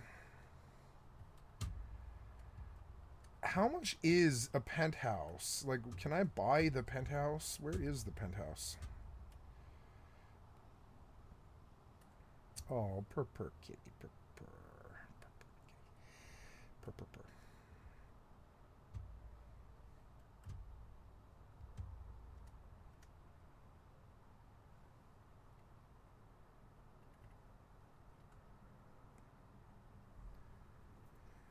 Oh, Diamond Casino Resort to upgrade to a VIP member. Okay, so I have to go into the phone.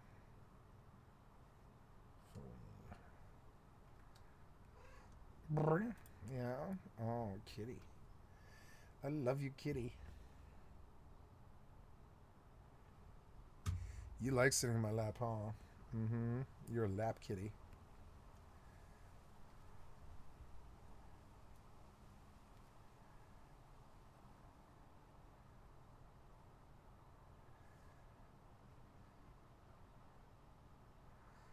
I have this suspicion that cats are always cold because they like heat so much.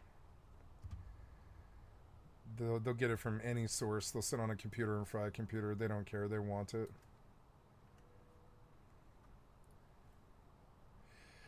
I kind of want to buy the penthouse suite,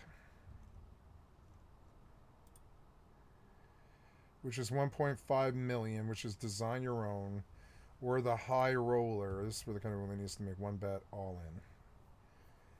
The floor plan, right? Master penthouse, garage, extra bedroom, lounge area, media room, bar and party hub, spa, private dealer, fucking suite, and an office. Oh man, I'm gonna buy this, but I'm not there yet.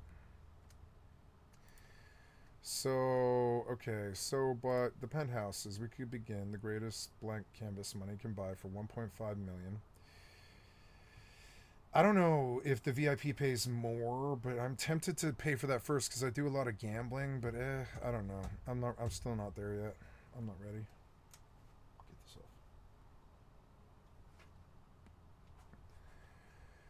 off. All right. I am muted.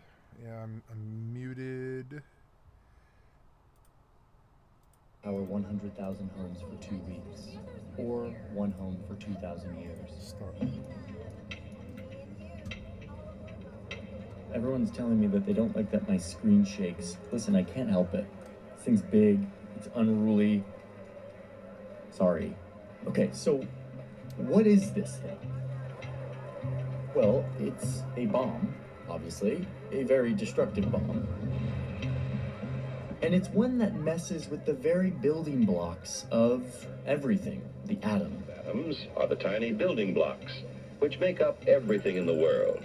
So an atom, of course, is the smallest unit of matter, right? And it's made up of several subatomic particles, electrons, protons, neutrons. I talked to Destin from the YouTube channel Smarter Every Day. He's a real scientist, engineer. He's making a bunch of videos on nuclear energy. And I talked to him because I wanted to make sure I was grounded in my understanding of the physics of a nuclear bomb. Everything is atoms. Everything that you can touch, the air, everything is atoms. Different kinds of atoms. And these atoms have a little secret hiding in them. Every single atom can be turned into energy. Like actually matter, like atoms and energy are the same thing, they're just in different states. When I was growing up, Dad used to always say matter is frozen energy. Like this could be turned into energy, and actually a lot of energy that could like fuel a car or like power my house or like fly me to the moon. And it doesn't take that much mass to create a lot of energy. Let me show you this really quick.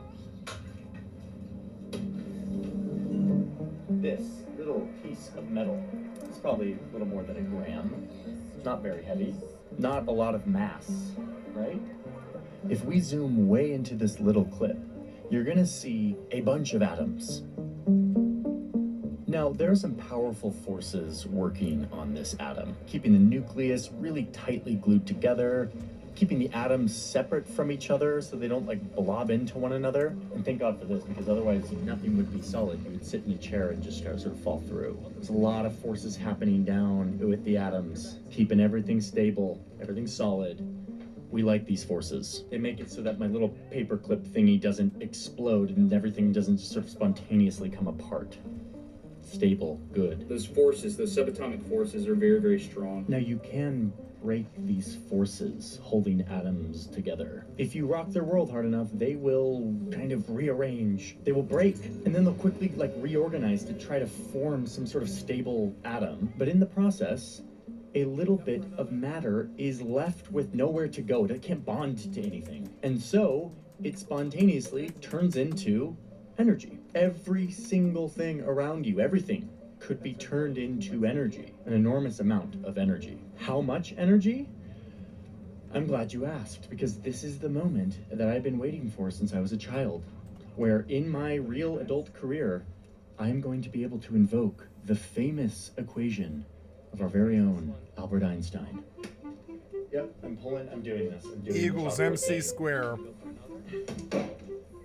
For those of you who already know about E equals MC squared and exactly what it means, like skip 45 seconds ahead, because I'm about to explain it in a way that I've always wanted someone to explain it to me, and I'm gonna do that for you.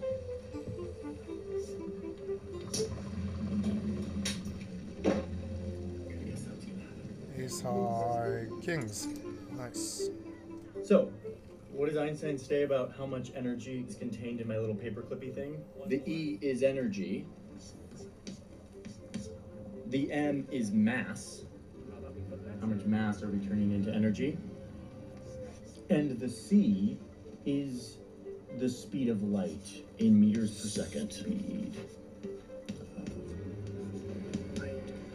The mass of my paperclip is 1 gram. Because this is in kilograms, it's going to be 0.001. I just need to times this by speed of light squared is about 299 million meters per second, but we have to times it by itself, which comes out to be 89 quadrillion 875 trillion 570 billion 873 million 681,764.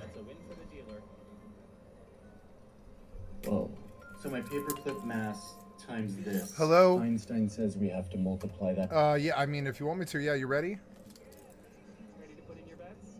Oh, I'm sorry, he said half an hour, like 25 minutes ago. Oh, okay, I'm coming, yeah.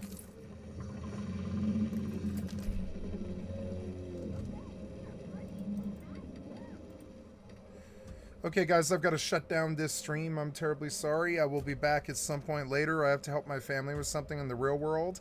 I love you guys. I'm terribly sorry for the abrupt ending.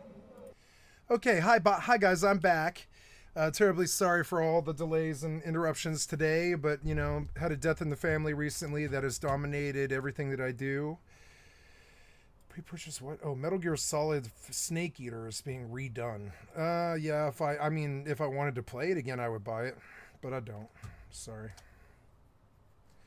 So there we go. We're starting the stream now. Going back up. Gonna get my face a bit more situated on screen. I'm covered in sweat because it's hot outside today. Let us see. I am doing a distribution accept.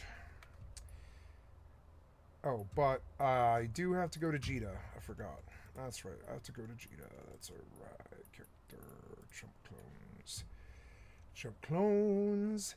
I could just jump to an empty clone. What's stopping me? Nothing. Jump to an empty clone. Skip this trip. Yep. Good. Then, Grand Theft Auto is loading, I guess.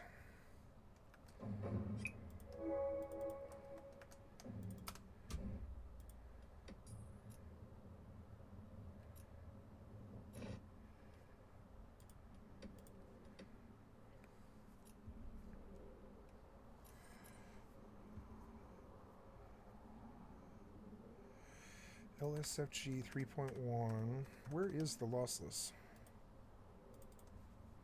Yeah, 3.1, nice. The focus on image quality. Q target. I don't know. I am dead for some reason. Oh, probably a Bandit Bowman, I guess. Why am I dead? That fucking... God damn it, why am I dead? What happened? Increase to 56. Why am I dead? Ah, damn it.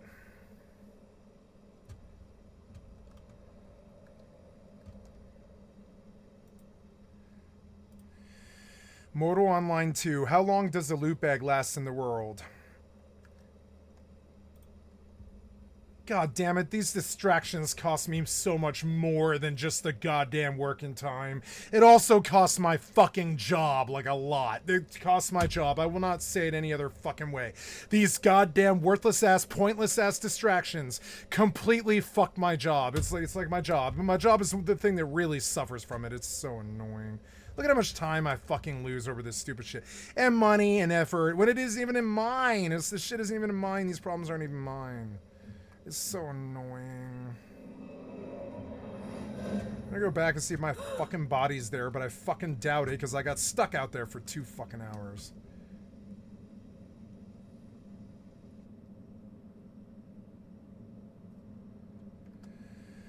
Okay, we're gonna go back to fucking dire wolves here. Probably a dire wolf killed me. I guarantee it. A dire wolf fucking killed me. I thought I fucking logged. No. I swear to God, I log in dead so many times in this fucking game. You have no idea what happened. God damn it, I'm sick of fucking playing catch-up. It's been 5 weeks of playing catch-up over stupid-ass baby boomer bullshit. Baby boomer bad bullshit. It's so fucking annoying. Sick of playing fucking catch-up for joke-ass people. I'm fucking done. Fucking done with it. Play catch-up all the fucking time because I have to be a slave for other people. It's so annoying. Yeah, sure. I mean, yeah, you know, I'm your family. I love you. I'm there. I'm gonna be there for you. I'm never gonna say no. But it does have costs. It has real, verifiable fucking costs. Maybe it's just some time, but I mean, you know, so as long as it's my time that's lost, right? As long as it's my time is fucking lost. Everything's hunky-dory. As long as I suffer somehow, we're all fine. I don't want to play catch-up. I just bought an entire goddamn kit. Do you have any idea how fucking long that took me? 5 fucking hours! 5 fucking hours on top of the 2 I already fucking lost. 7 hours of my fucking time gone in a second. Because of piece of shit software developers and selfish people. It's fucking annoying. It's just like, god damn it, man. Sooner or later, like, you gotta kind of understand how much of suffering it is. It's just suffering all the time. Dealing with the baby boomers, dealing with the politicians, dealing with the fucking time loss, dealing with the fucking time sink, dealing with the gates, dealing with the loss, playing catch up because you're fucking real life. For every minute that you lose in the real life, it's like fucking 2 hours in the fucking game or something like that. It's so fucking stupid. I'm sick of playing catch up all the time. And it's not good for my fucking job because I'm just negative and I yell at the screen all the time. It's not good for my fucking job either. None of this is good for me. None of it's good. You know, whatever.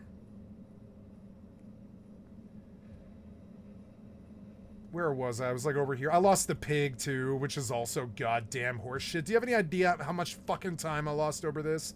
Fucking sit there boiling in my fucking blood, angry over it. It's a fucking trigger to me. It's a fucking trigger to play catch up all the fucking time because people who are too fucking stupid to understand what I am and what I do fuck me around constantly. Fucking constantly. For years. No concept of who I am, what I do, how I spend my time or anything at all. They just go ahead and fuck me. It doesn't matter, you know. No concept of who I am or what I do. I thought I was parked in some house or something, wasn't I? I don't know. Nah, this kit's long fuck gone. Long gone. The kit's long gone. Just kill me. Just kill me. Fuck, do you have any idea how fucking long that took me to build this kit? Fucking long. I mean, I can just go rebuy it, but I mean, it took me a while. It took me a while to fucking get this kit.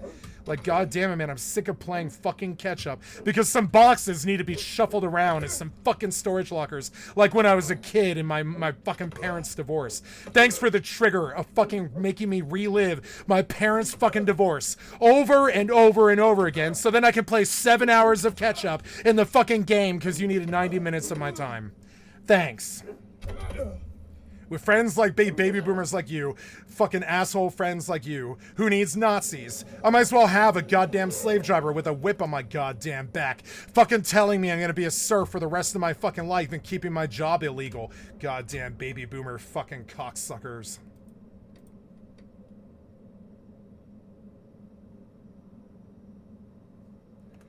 Well, let's go play 7 hours of goddamn catch-up. Maybe I'll be done by 6 p.m. We'll see. We'll see. Losing a whole day over 90 minutes is so fucking fun. So fucking fun, let me tell you. Jesus Christ, it makes me so happy. I want to dance in the flowers in the sunshine. Dance around like, oh good, I lost 7 hours over 5 minutes. I lost 7 hours over 5 minutes. Oh, it's so good. Thanks so much. Thanks. Thanks, pieces of shit. Thanks. You're not the one who pays the goddamn time cost. You just fucking guilt trip me every time I fucking help you. Pieces of shit. Gonna get off this subject now. I'm terribly sorry. That big number by... You're not the one who plays catch up. You fucking joke people. You have no idea. Fucking joke people steal my time all the fucking time. I'm fucking sick of it. Fucking sick of Republicans. Fucking sick of joke-ass people destroying everything I know and love. I'm fucking sick of it. Fucking sick of playing catch up all the fucking time because my job's illegal because baby boomers are fucking lazy, shitty assholes. Like, my job's illegal, so you gotta make me go fucking slave away in the storage locker mines like for all my life, huh? Because my job's illegal, because I don't have any money. You gotta make me slave away in the fucking storage lockers all of my fucking life since I was a child. All right, let's go play catch up. Let's go play catch up for hours. Jesus fucking Christ.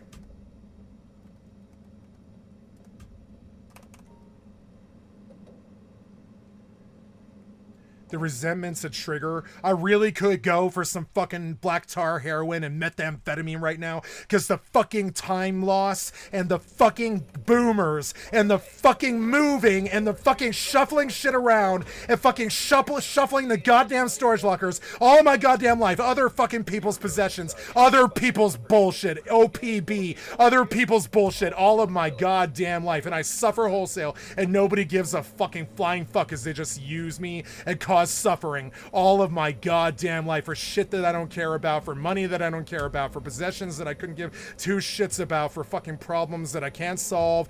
My job's illegal and you use me like a fucking slave all the fucking time and it drives me fucking crazy. Maybe if I could have ever made $1 in the baby boomer world, you know, if I ever had any real credit or any real dollars in the straight world, I might be more interested in fucking shuffling your bullshit around. But I never had any credit in the fucking straight world because of pieces of shit like you. I don't want to shuffle your fucking possessions around. I've never had any possessions that I didn't go steal for. You know, that I didn't go fucking basically kill for or steal for. Like, you know, understand? I don't have any fucking possessions. I don't want to fucking shuffle yours around. It's a fucking trip for me. Sure could go for some black tar heroin and methamphetamine as you fucking trigger my parents' divorce, shuffling your goddamn horse shit around. Sure could go for some meth and heroin right now. I swear to God, that's the first thought that happens to me. Boy, shuffling around fucking storage lockers really makes me want to get high. Jesus Christ, let me take a fucking hit right now. For fuck's sake, shuffling around storage lockers. Fucking bullshit-ass bullshit. Fucking bullshit-ass, failure-ass fucking boomers with their fucking 5 cars, 2 houses, and bullshit. Fucking containers, storage containers. You ever watch Storage Wars? And all the people crying as they lose their fucking lockers? Yeah, it's because you ever thought that maybe if you didn't buy all that stupid bullshit like King Midas or fucking Taj Mahal or whatever, you wouldn't maybe you might actually have money? Maybe if you didn't buy fucking storage lockers and containers full of shit all the fucking time, you might actually have money and you would be a happy person. But no, you shuffle around storage lockers. You make me shuffle around storage lockers all of your goddamn fucking life. And it is a failure on a massive fucking scale. I watch my fucking ancestors spend with careless abandon, assuming eternal supply. There isn't eternal supply. We're not made of storage lockers or space or possessions, and I watch the baby boomers steal the world's money so they can stuff storage lockers, and it's fucking sickening. Fucking sickening. And it is my trigger. It's my greatest fucking trigger. So guess what I get stuck doing all day, every day for 5 weeks? Guess what I do? Guess, you know, yeah, the suffering's so fun. Please, some more suffering, baby boomers. Please, please kill my country some more, baby boomers, with your piece of shit politicians, your 5 cars and 2 houses and shit. Please, please steal from the younger generations more. Please shut down the Medicaid and the healthcare. Please shut down the fucking welfare. Please steal from us. Please make the eggs $9. Please make the gasoline $6 a fucking gallon. Please make the rent $2,000 fucking dollars so we could shuffle around storage lockers for piece of shit baby boomers some more. Please, please, please. I really needed some more. I really need more stuff to stuff into a fucking storage locker so I can shuffle it around all of my goddamn life. Fucking bullshit. Who's the real hoarder?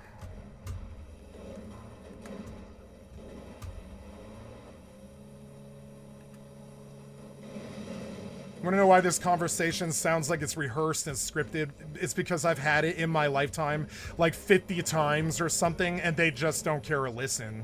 They've got some kind of pathological fucking thing about stuffing fucking storage lockers until you're poor and then making other poor people around you shuffle the storage lockers. It's fucking sick, it's fucking weird, and I don't want to be part of it anymore.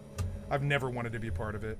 When I was 15, I stole my parents' car and I made out for California with my friend Steve because I was like, well, if you're gonna force me to fucking shuffle goddamn storage lockers all my goddamn life for no money, no friendship, no, like, just yell at me and be negative and shitty all the fucking time while I do it and help you. Nah, man, I'll just take this car and I'll fucking drive off to another land, another place. Dear God, please give me a minivan to fucking steal from my parents, to fly far, far, far away from having to fucking shuffle around other fucking people's fucking possessions all of my goddamn life. As I sit there, like, rubbing my pennies together and thinking about my $30,000 home, I break down hundreds of thousands of dollars homes all the fucking time. My mechanic friend, he had me move him twice, you know, to 2 different places because they're baby boomers. Well, he was Gen X, but I mean, if they have money, they just stuff their goddamn house with worthless ass possessions that they don't fucking use, and then they make other people deal with it. Sometimes they'll have police come in with firefighters and paramedics and stuff. Have you ever seen hoarders? And they'll just have other people fucking deal with it, and I'm fucking sick of it. Do you want to know why I like video games so much? Because the inventory in your fucking pocket in a video game doesn't force you to shuffle around storage lockers or closets or bullshit worth of loot or closets or anything like this, right? Like, the video games are so much better, particularly because I don't have to shuffle storage lockers around to be rich in a fucking video game. And so, yeah, I do feel like I definitely am more rich than these fucking boomers, even though I don't have 1/100,000th of the fucking money made that they do or whatever. I'm so much more fucking rich than them. It's fucking insane in my mind, in the places that count. I am so much more liberated and so much more wealthy than these fucking people. It's weird. It's because I'm free of these fucking chains that they build for themselves. I am so much more fucking richer than these fucking people. I am so much wealthier in my mind and in my heart and in my soul and in the places that count, and they just force you to shuffle their fucking shit around some more. Shuffle that shit around. Shuffle that fucking shit around all my goddamn life. Fucking bullshit ass motherfuckers. I don't know anybody from my generation who likes their parents. Recently, I had a conversation with my best friend about how he didn't actually like his parent.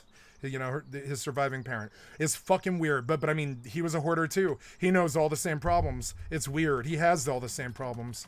It's fucking weird. Fill your house with bullshit, like that fucking scene from Fight Club, where you go on, what's that called? What's the Swedish store? IKEA, right? You go on the IKEA website, like that fucking scene in Fight Club, and you do home improvement. Like, and they literally, Chuck Palahniuk made fun of this, but they used it. Like, when they watched the movie, they're like, oh, that's what I want my life to be. I want my life to be an IKEA manual, and I just order stuff to my house all day, and I just continually, like, improve the quality of my home, and it'll somehow end up to be money or value someday, instead of a crappy ass fucking garage sale that doesn't sell anything, you know? You know how many garage sales I've had to do for other fucking people in my fucking life? Like 250 or something like that. It started when I was like 17 with my friend Thorne. Then it went to Luke and then B, and then it just goes on, motherfucker. Like, I've done 250 goddamn garage sales for other people who had more money than I did, and it is a fucking trigger. And I can't tell them because they don't care. They live off suffering. They want your suffering as you shuffle their fucking shit around. They're fucking tyrants and they have too much money. Hold on, I gotta shuffle some more shit around. Maybe a phone call is gonna come in and I'm gonna have to go shuffle some more shit around. Hold on. Yeah, I'm hi, shit shuffler. What can I do for you? You know, it's like, Jesus fucking Christ, man. I'm terribly sorry, but reality and you guys don't fucking fuck with each other very often. Fucking sick of it. You're like the Republican Party. Keep stuffing those fucking fiscal conservative pockets more and forcing the fucking serfdom slaves to shuffle your worthless shit around for no money, you know? It's like, come on now. How brawligarch are you gonna fucking be before you die? Jesus fucking Christ. But hold on, I gotta go shuffle around some baby boomer shit some more. Or some Gen Xer shit some more. Hold on. I lived in a car for fucking 5 years and on the streets for 7, but let me go shuffle your shit around so you can show me how much more you had than I have had in my life. You know, after your generation stole it all. Let me just shuffle your shit around some more so I can remind myself that I never did have a fucking dollar, but you did, and you filled your houses with bullshit that you didn't use, and now we can all sell it for fucking 10 cents off a dollar, or 1 cent off a dollar, or whatever, at the 250 goddamn garage sales I've had to do in my fucking lifetime for other people as they shuffle their fucking shit around. You know how many times I've moved people? Like 200 times or something like that. Whenever they want to shuffle their fucking shit around, you know what they think? They think, oh, who's the worst slave, worst serf, the person who has the least amount of money that I know? I better go use them to shuffle my shit around a whole bunch. And that's what they do. It's just some weird pathological fucking sick mental disease that they've got. I don't have it. They've got it. They look for a doormat, some slave serf who's never made a dollar his whole fucking life, and they go, you gotta help me shuffle shit around. You gotta help me shuffle shit around all the time. And it's like, no, I pray for you guys to lose everything you own so I don't have to shuffle it around anymore. That's the reality. I don't tell you to your fucking face, but I do pray that your whole generation loses everything you've ever fucking had, because I've never fucking had anything. My best friend didn't have any fucking anything. He had to have it. Like all of my friends, nobody I know has anything. It was all handed down to them by baby boomers, because we're not allowed to profit or make any money in this fucking society. We're not allowed to have cheap rent. We're not allowed to have cheap gas or cheap clothes or cheap education or anything like that. We just pay baby boomers so they can shuffle their fucking worthless ass goddamn storage lockers around all of their fucking lives. And I'm terribly sorry. I really don't want the fucking trip. I'm terribly sorry. Make me go psyche. It might be a little bit psyche. You know, it might be a little bit psyche. You know, it might be a little bit psyche after you. It might be a little bit psyche. Thanks for dredging up my parents' divorce and then making me relive it 39 years later, you fucking B-word. Let's go shuffle some more of your fucking shit around, you know? Yeah, fucking B-word, like full-blown, and I don't use that word fucking often, but I do for brawligarch pieces of shit who fucking use you like slaves and serfs all of your fucking life as they crack that whip on your fucking back verbally. Fuck them in their stupid boomer asses. Hope that government falls. I hope your fucking parties fall. I hope the money goes away. I don't fucking care if I fall down to the streets again. I don't want to shuffle your fucking shit around anymore. Did it all my goddamn life. It led to nothing. Here we are getting 10 cents to 1 cent on the dollar again at another fucking storage locker fucking garage sale that I don't want to be a part of, that I told you is the worst trigger that I fucking have. But somehow, some way, they always get you to do it all 250 times or whatever. They're like, your friends, your family, you gotta help me with this. I'm in trouble. You gotta help me shuffle my shit around. And it's like, nah, King Midas, King Shitter. No, I don't. No, I don't. I will because I'm a good person, but I don't have to do anything. I've never had anything, so why would I do anything? I've never had anything. I've never been, you know, I've had nothing but work my entire goddamn life. Yeah, it's like maybe if I had shit to shovel around like you. But no, I've got a house that I don't even value because I know it's going to be taken from me eventually. I've got property I don't value because I know it's going to be taken from me by baby boomers eventually. I know, it's just stupid. It's like fucking your weird paper tiger, fucking paper house, glass house of a fucking society and possessions that you fucking built that don't mean anything at all. I don't value it. I know that's the most heartbreaking thing you've ever fucking heard in your whole fucking life, but I don't value any of your fucking possessions. I don't value any of mine. You want to know why I don't value anything or anyone or anybody or anyone, I don't value love anymore. I don't value anything because you forced me to shuffle your fucking baby boomer shit around all of our fucking lives. And after 37 years of it or something, I began to understand it's just gonna keep going. Even after they die, I'm gonna have to shuffle their bullshit around. Even after they die, I'm gonna have to shuffle their bullshit around. Fuck shuffling your fucking baby boomer bullshit around anymore. I'm not fucking doing it. Go sell your shit for a cent off a dollar. Never should have bought that shit in the first fucking place, you irresponsible efforts. And that's a word that I fucking reserve for straight, male or female fiscal conservatives who fuck up the world with their goddamn bank account tactics, fucking stuffing storage lockers and bullshit completely full, letting it fucking decay like government cheese, and then being like, what happened to all the billions of dollars we spent on government cheese? What happened to the government cheese? Oh, it rots away in the storage lockers? Everything rots away in storage lockers on a long enough time basis. So you saved all that shit, but it all rotted. It all rotted in the end. I mean, maybe in New York, your storage locker is still intact if it's like temperature controlled, but probably not. Not after like 30 years. All your shit's covered in dust and mothballs and torn up and shitty. Maybe it's worth something.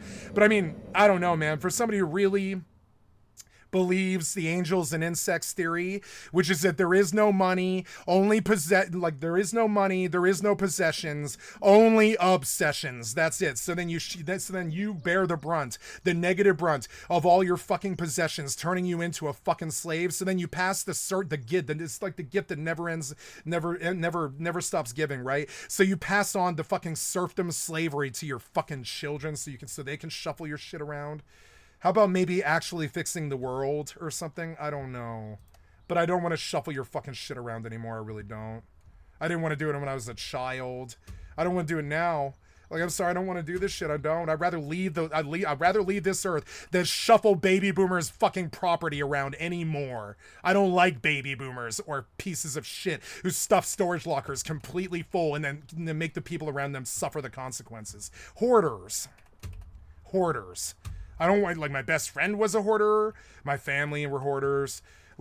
Sorry, if not hoarding, like full-blown hoarding, they were just like amassing so many possessions that they themselves were either too fat, too old, or too lazy to shuffle around themselves. So they just assume everybody else is going to do that for them all of their fucking lives. It's the most selfish fucking shit I've heard since the Holocaust. You know, stealing gold from the Jews before you kill them. That was the most selfish thing I've ever heard. And then there's the baby boomer generations, you know, the Hitler's kids.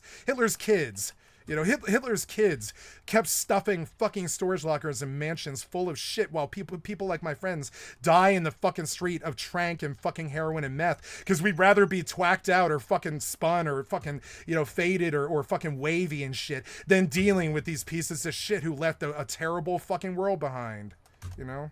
I'm sorry, but I mean, so I have to get it off my chest, so you just keep forcing me to shuffle shit around. So what do you think I'm gonna do? I'm gonna get it off my goddamn chest. You understand?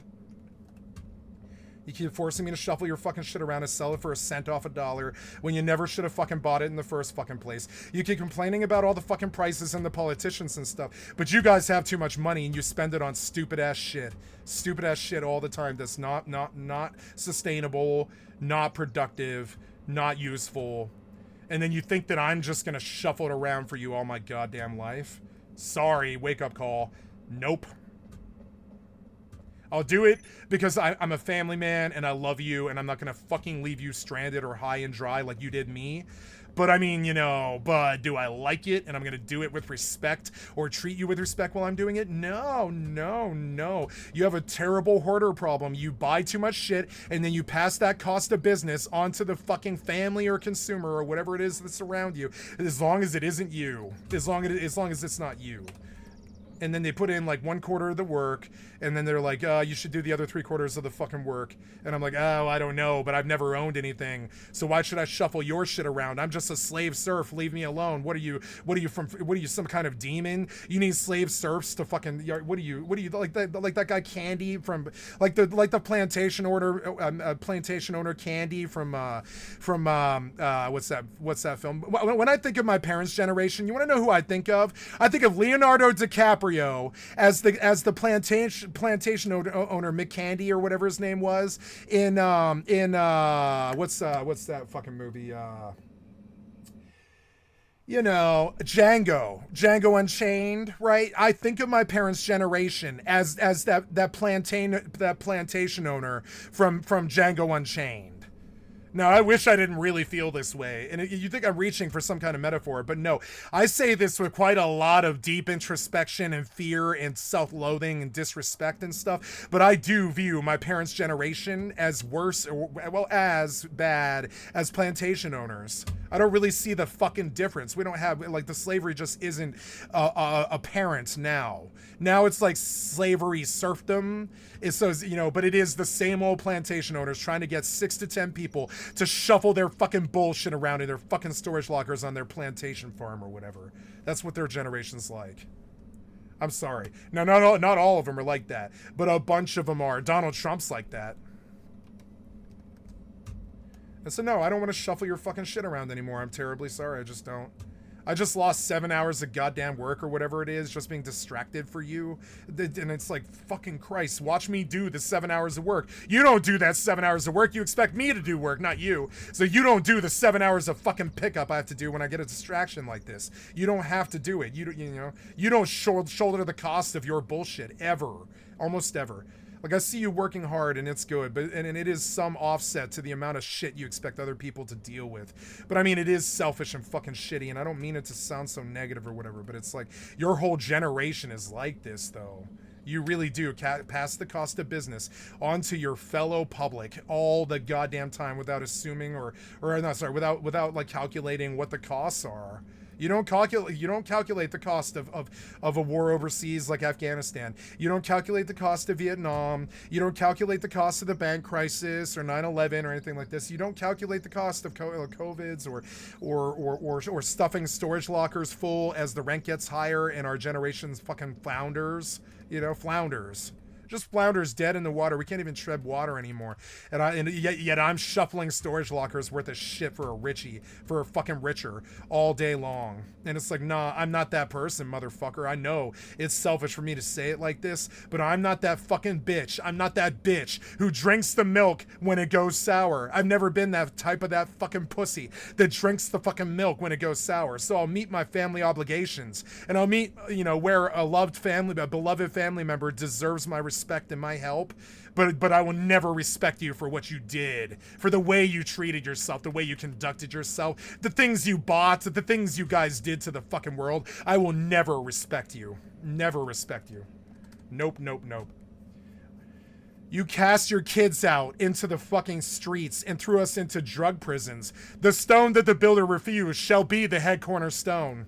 The mass of this paperclip to find out how much energy. Sure, I'm sure I'm going to inherit all of their stuff. I don't care to. I don't want to shuffle their shit around. I'd rather be homeless on the streets on drugs. It's the goddamn truth. I don't care if I inherit all this. It doesn't fucking matter. You didn't ask me first. It's like a curse that I was cursed with. It's like a hot like I was cursed with this like a hot lap full of scalding responsibility, right? That's The Office. That's quoting The Office. I didn't ask for this. It was just dumped in my goddamn lap like a bunch of crazy scalding like fucking responsibility. And the one thing that I'm not going to do is treat the youth like my parents treated me.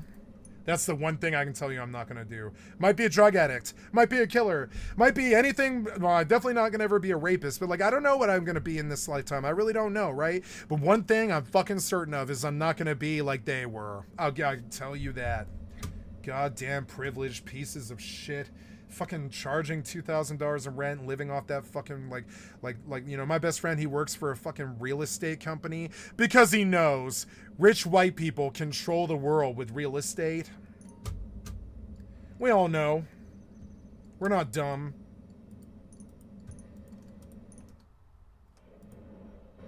And if you do that math with my 1 gram, you get 89 trillion joules. That's enough energy to power 100,000 homes for 2 weeks, or 1 home for 2,000 years.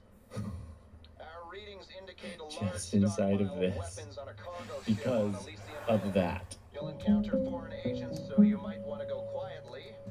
Giant caveat for everyone watching, and those who study physics will be clamoring for this. You can't actually do that with like an iron paperclip. The amount of energy you would need to like turn this into energy would sort of be more than the energy you get out of it. To actually do this, to release the energy from matter, you need different kinds of atoms, like big unstable ones, like the ones we see in uranium. My point here is not that this is ever going to like break and turn into energy, but that when you mess with atoms, the bonds within atoms, and you release a little bit of matter into energy, you don't need very much to create a huge amount. That's what we're about to see in real life. So fission is a big atom splitting. Fusion, little atoms coming together. I had a fun time watching Destin show me how fission works in his studio with his very cute-looking neutrons and mousetraps. He made a whole video about it that you can check out. Now, for most of time, the only place that this sort of turning matter into energy was happening was not here on Earth, but in the center of stars, And this is the kind of stuff that happens in the core of the sun, for example. where immense heat and pressure is smashing atoms together so hard that they fuse. They rearrange a little bit of matter that isn't fused turns into energy, and you get the literal sun. That's called fusion. But then, in the 1900s, the humans on Earth decided they wanted to start to do something like this themselves.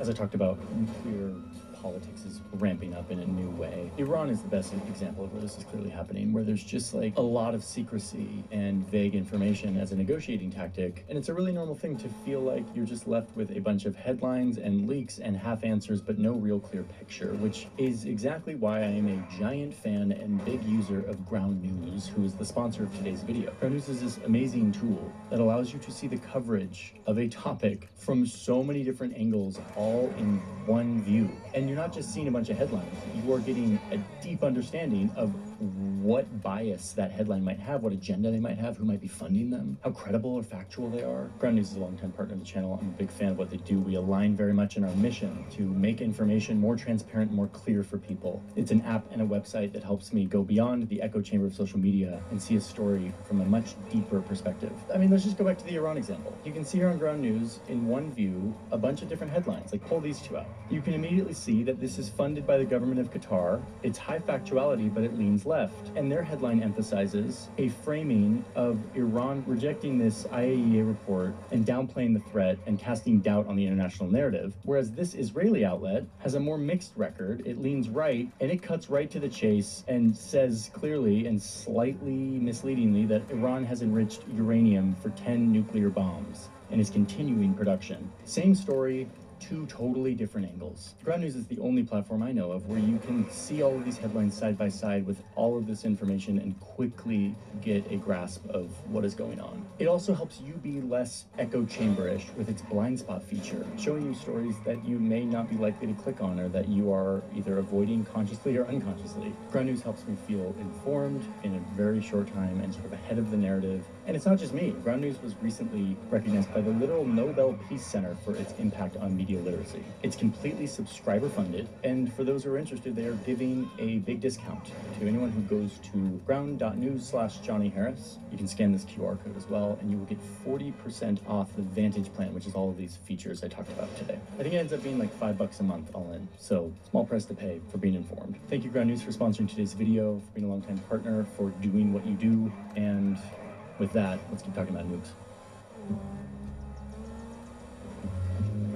It's the 1930s in Germany, and some scientists were tinkering with atoms, and they found a way to break some atoms apart and get in on this insanity of E equals MC squared. Pretty crazy how safe nuclear power is. But nuclear weapons are scary, aren't they?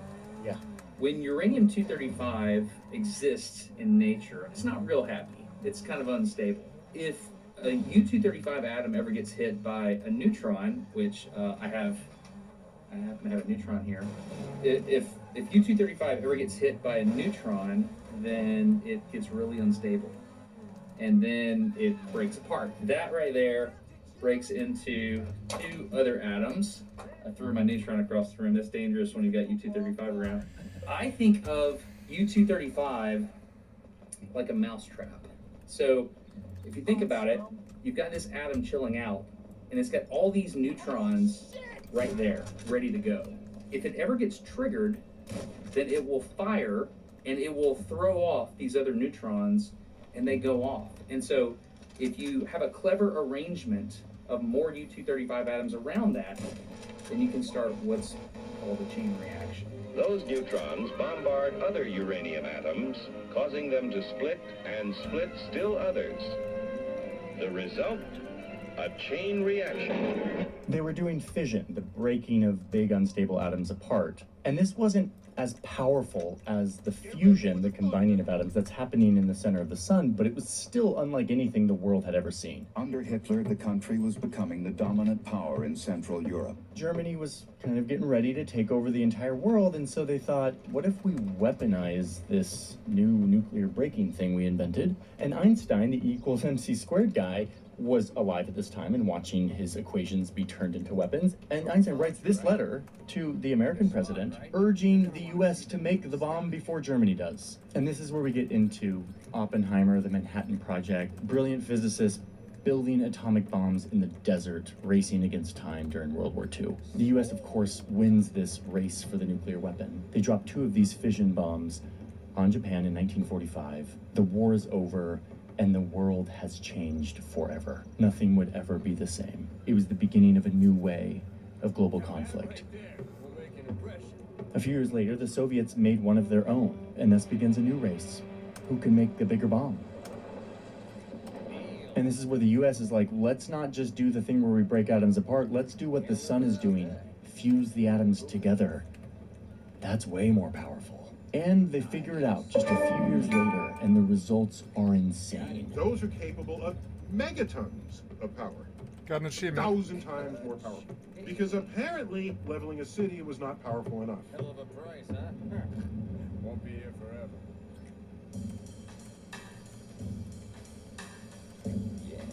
Let me show you what today's nukes look like and how they work. This is a modern nuclear weapon, sometimes called a thermonuclear weapon, hydrogen bomb. This cone is about the same height as an American male. And the actual bomb is in here. We don't know exactly how big it is, but we know it's shaped like a peanut. This cone needs to be mounted on something to deliver it to the target. In this example, it's on a huge rocket that flies to space, can carry this nuke like over 1,000 kilometers away. Eventually, the rocket part falls away, and the cone starts falling towards its target. And then, when it hits its pre-programmed altitude, it detonates. But watch what happens. This is crazy. It's actually 3 bombs. It starts with just a regular old explosive bomb, no nuclear stuff yet. But this bomb, inside of this very small peanut-shaped space, triggers a fission bomb, the first type that we invented, the one that overcomes the forces keeping an atom stable and breaks them apart and turns a tiny bit of matter into a huge amount of energy. So there is a fission reaction happening, and that shoots out a huge amount of energy at the speed of light that bounces off all these shiny beryllium walls. And then it hits this, and this is the final one. It's so hot in here, 100 million degrees Celsius, that we're basically in the core of a star. It's actually hotter than the core of our sun. Hot enough to do things that stars do. So now in this third bomb, the big one, hydrogen atoms are being smashed together into a new form. A little bit of matter is escaping into E equals MC square, being multiplied by the speed of light squared, and what you get is total destruction. Yeah, I mean, we made that. That is possible. Those big ones have never been used in war, and hopefully they never will. Okay, but how big are these? Let's put them on a city. My city, Washington, D.C. Terrible thought, but we gotta do this exercise. If you were to drop a fission bomb, like the ones we dropped on Japan, that killed hundreds of thousands, it would look like this. Upgrade that to a fusion bomb, like the ones deployed today, and it would look like this. Estimated 350,000 people dead in minutes. During the Cold War, we made these things huge. If you detonate the biggest fusion bomb ever tested, it would look like this. The city would be gone, and people 40 miles away in like Baltimore would have life-threatening burns from the heat wave. 300 square miles of buildings destroyed. I mean, this is a horrible possibility that we have invented, and we have a lot of them.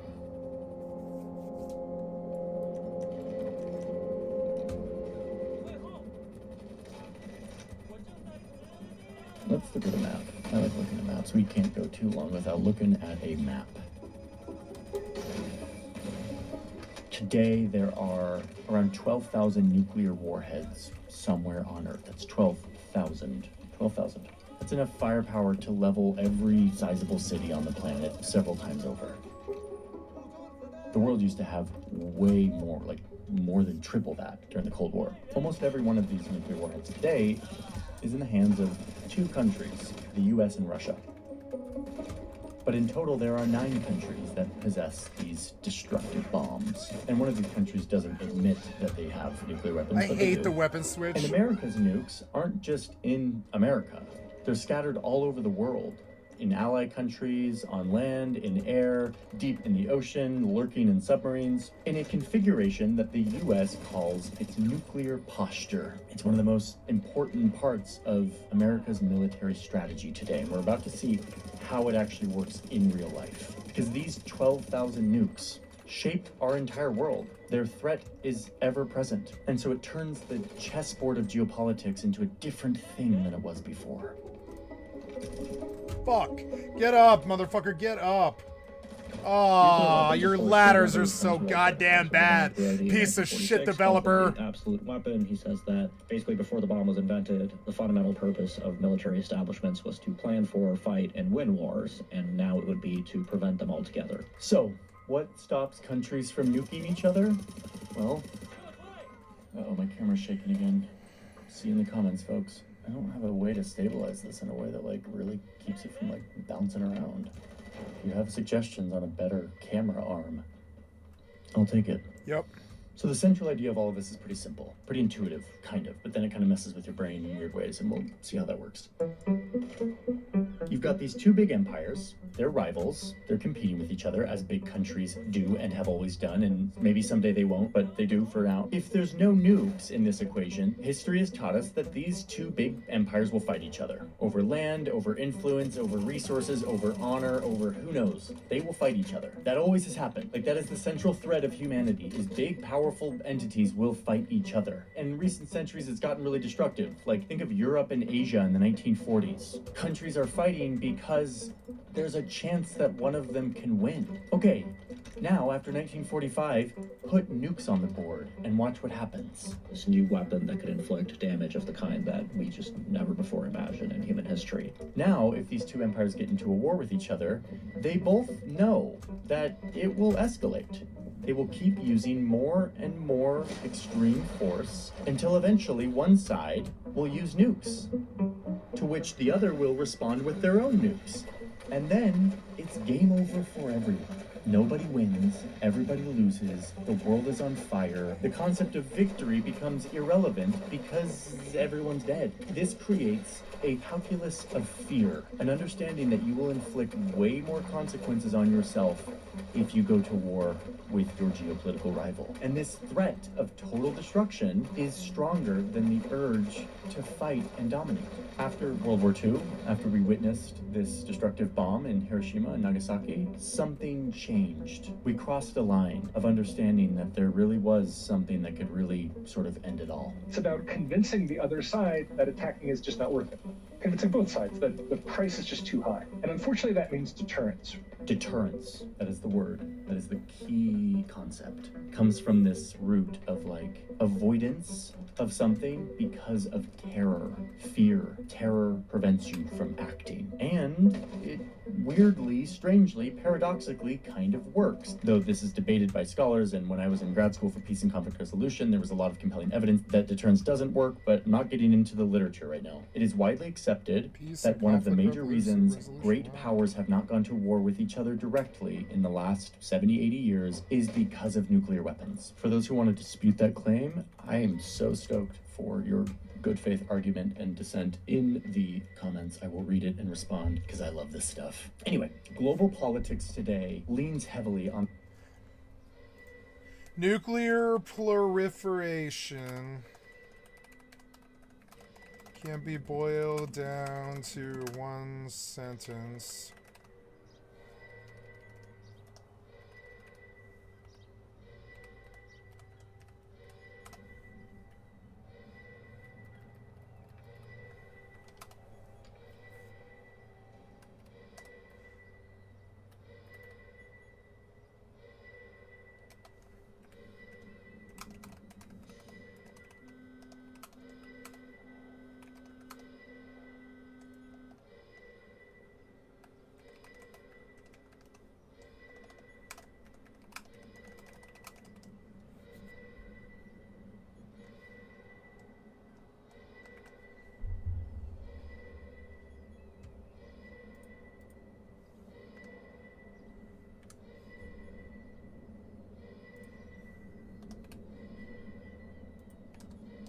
running this mission. Oh, is it further over there? How do I get there? Oh, that's a dead end. Where do I go, piece of shit? Where do I go? Where do I go, piece of shit developer? Where do I go? Oh, you gotta fix that. That's really bad.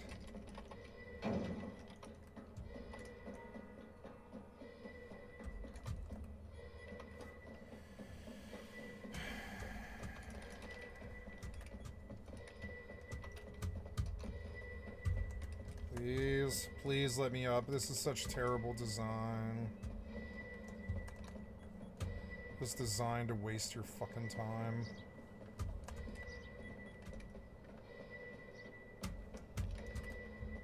Finally.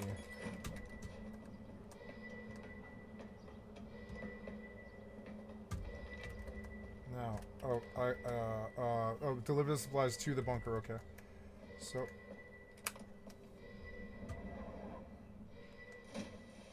What?! It was like a 20-foot fall into water! Get your physics better. Oh, I have to go get the supplies. At least I can get back up again.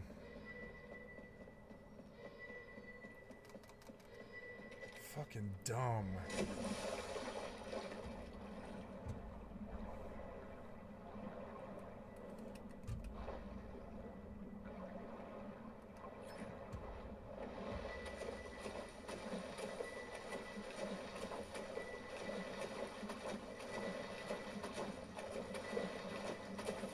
Oh no, is this guy gonna come attack me? I hope not. Oh no.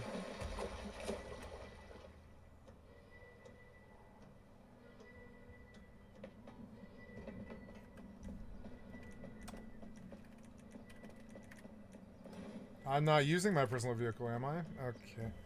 Why?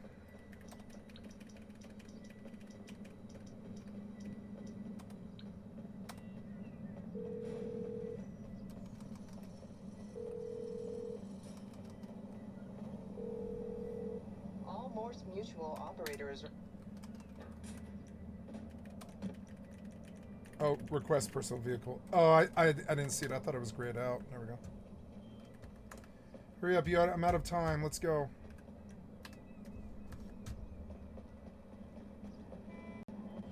They're after me, Lucky Schmeckles. Let's go. Here they come. Let's go, let's go, let's go, let's go.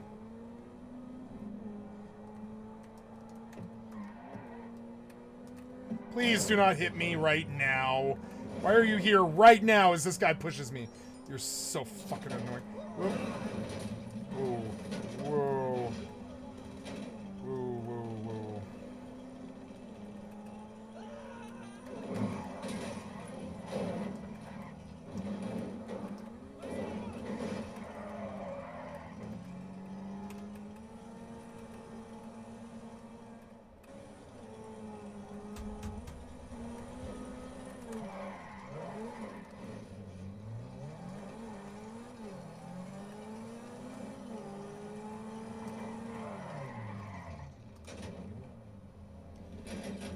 Oh, okay. Please. Go. Let's go. Let's go. So fucking annoying. Ah, they popped my tire.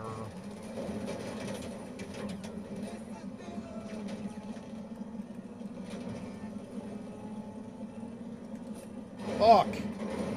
I swear to God, they're driving into me now. See, they are. They're like driving into me.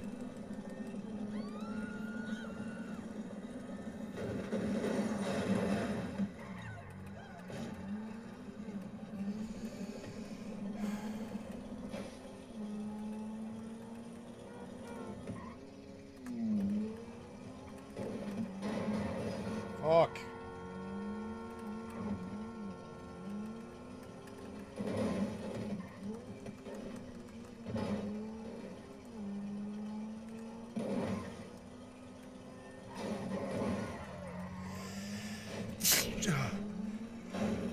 Why do I have to sneeze while I'm on a mission? So annoying.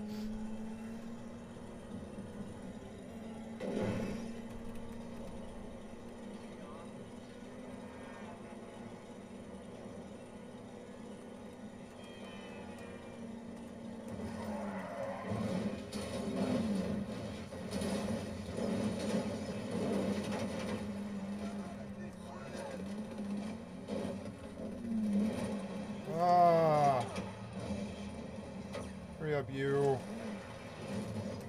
Get out.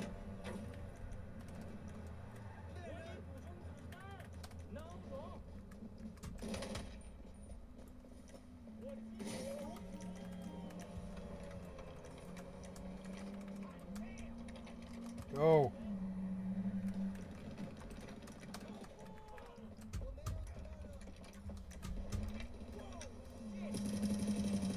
Fuck, you put it where I can't reach it.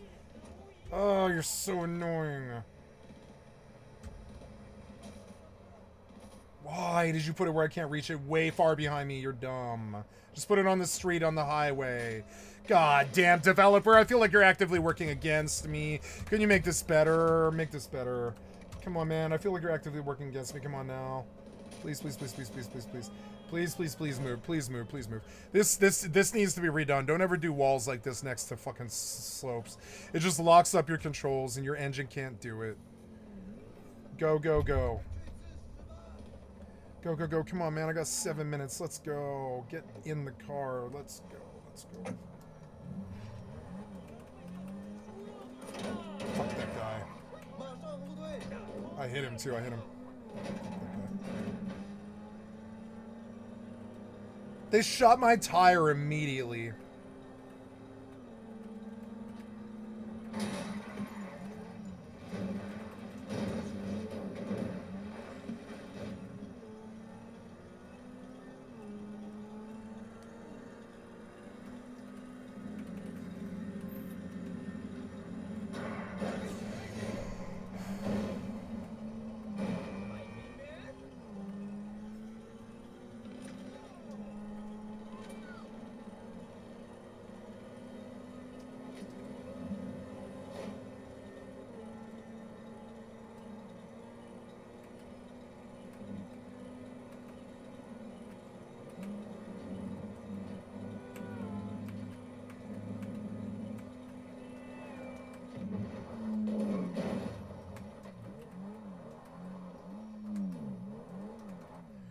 Got it.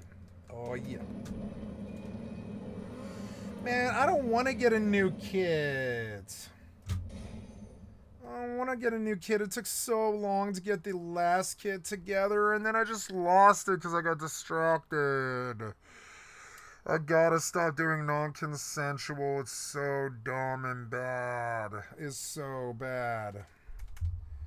Man, yeah, I don't know, man. Mortal, I don't know. Every day Mortal makes me feel bad. I don't know. I think I probably do need to get off that game. Fucking annoying. And almost none of the rest of these are good enough. Maybe New World these days is good enough.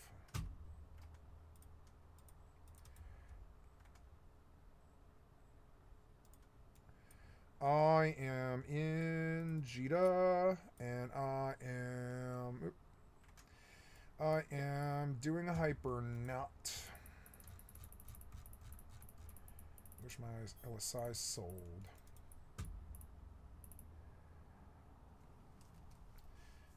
I'm gonna ask for 94 or 940. I mean, 940. It's a good deal. 940 per. Ooh, I got my hypercourse. Ooh, I have 3 Solar Fest crates. Those will go.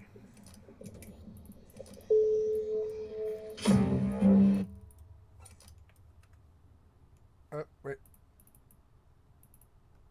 No, wait. What did I just post? Oh, 2 LSIs for...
They're going for market for 24.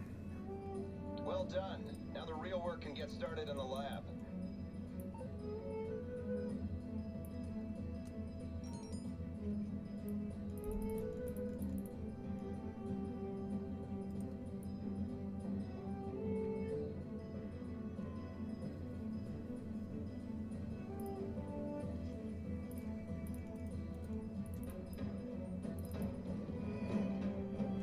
I want to sell these for 64.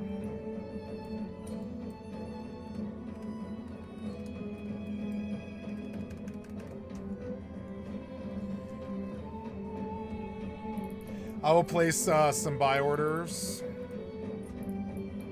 19,420.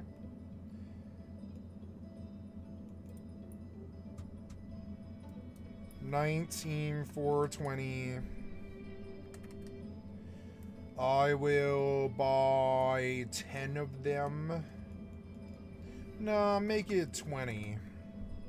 Yeah, that seems pretty good. Buy 20 of them.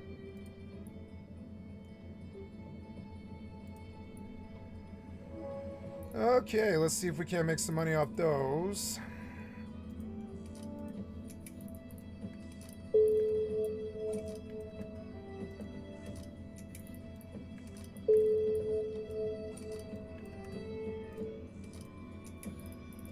I like stuffing all these limited mats away, sequencer stuff. I have so much sequencer stuff.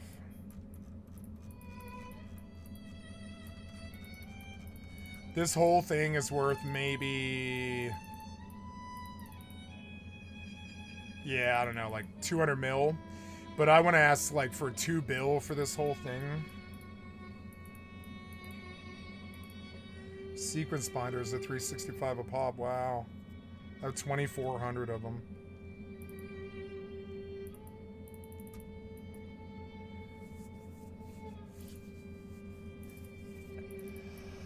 I could just sell all this in a contract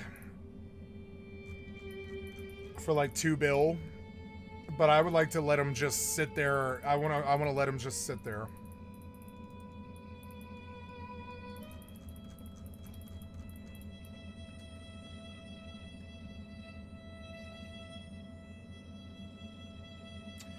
What next?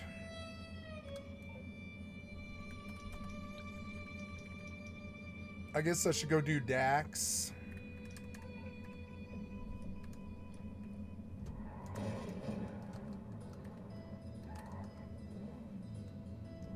Should go buy armor.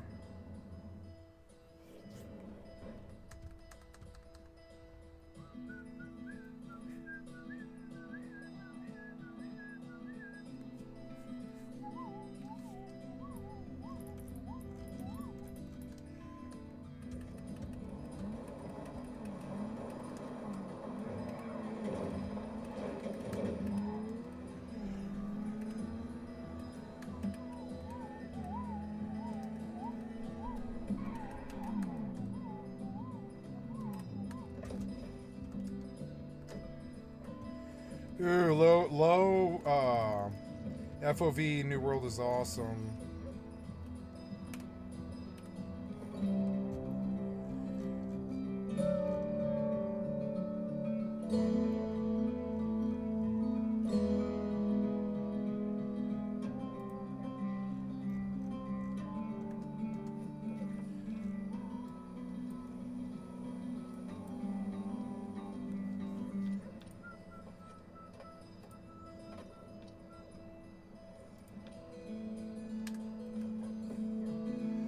Well, I mean, I suppose I don't have to worry about it.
No, it must be up there.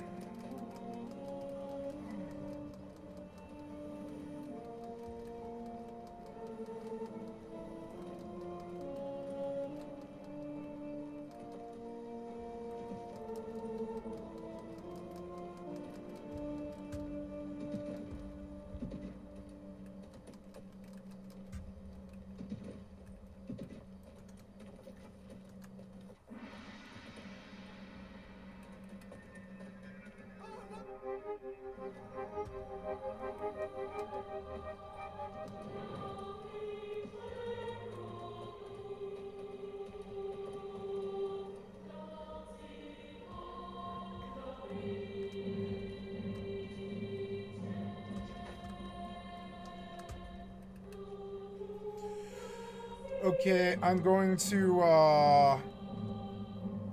pause the stream here for just 5 minutes, and I'll be right back. I'm sorry. I'm sorry, guys. I didn't unpause the video here, so we lost a little while. Lost about 40 minutes there, but I didn't lose like a lot. And I'm back here. I'm sorry if there's a break in reality here, because I forgot to start the video again.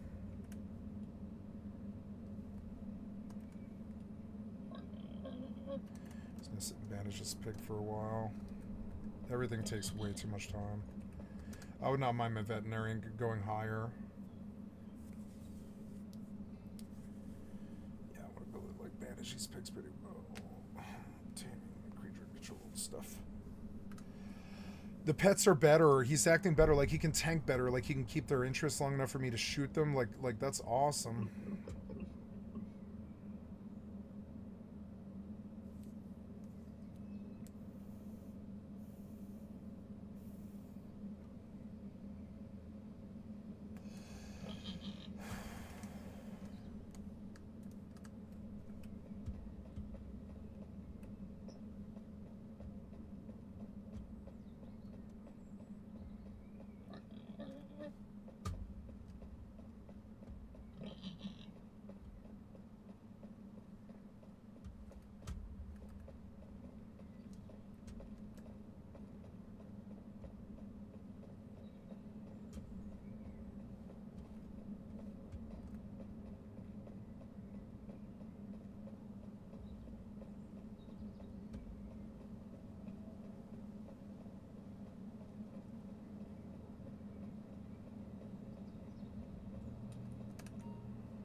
Okay, this should be about as simple as it gets. The store.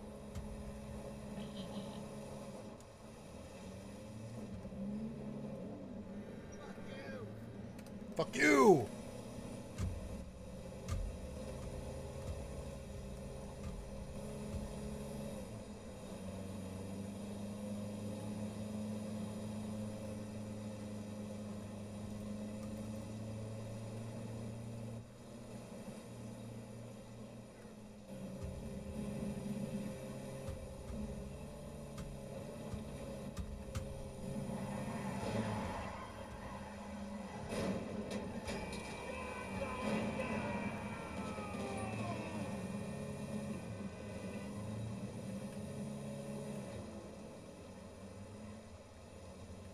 I noticed that the NPCs aren't too good at driving into oncoming traffic.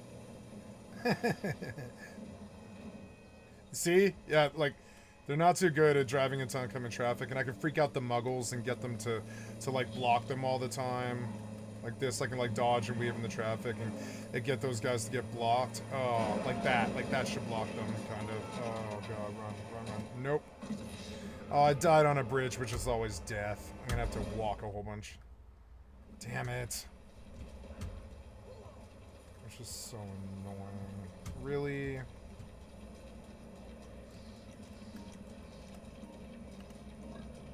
No body armor available. Wow.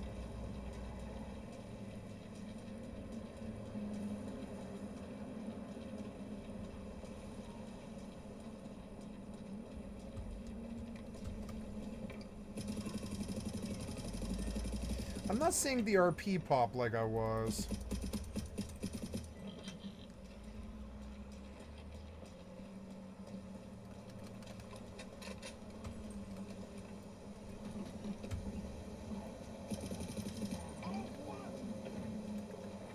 Like, I was really enjoying seeing that RP pop, and it's not doing it anymore.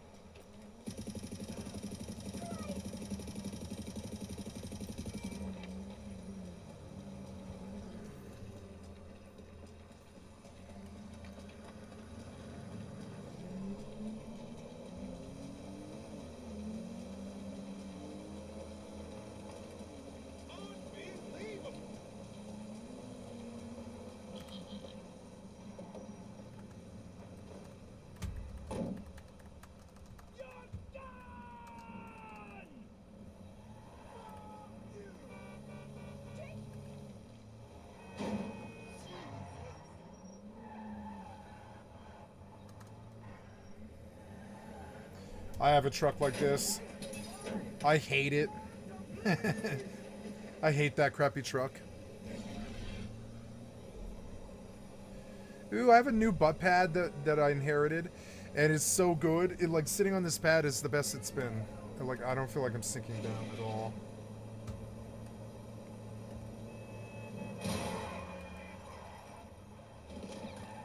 Oh.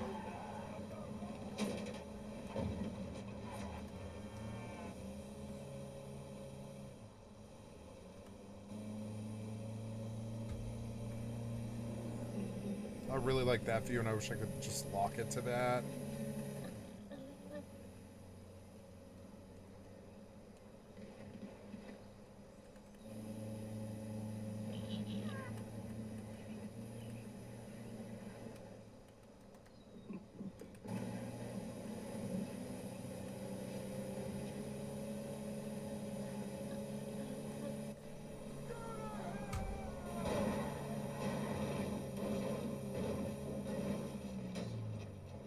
Oh, oh no, not the water. Not the water. Not the water. Just back away from it. Not the water. Not the water, not the water, not the water, not the water. Fucking annoying.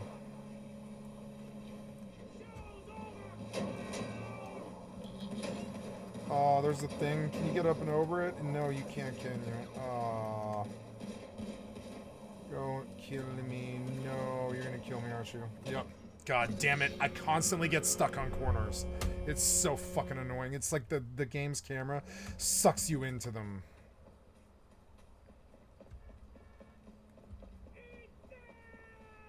Something...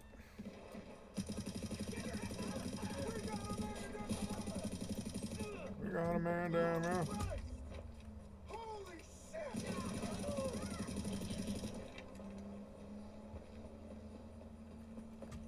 So annoying. Get in.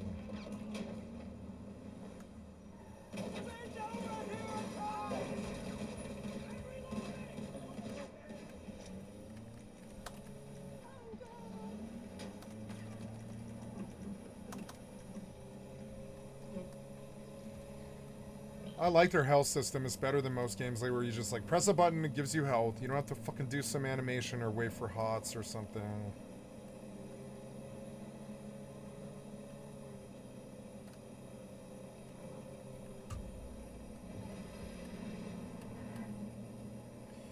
This is the best viewpoint I've ever seen in a racing game. I wish it would just lock to it.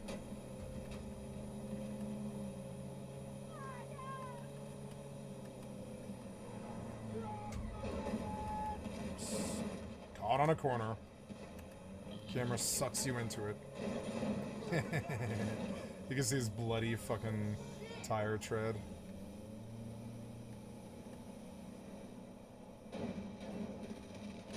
What? So dumb. You are so annoying. If there was any point to killing them, I would kill them, but there's not. There's like no real reason to kill them.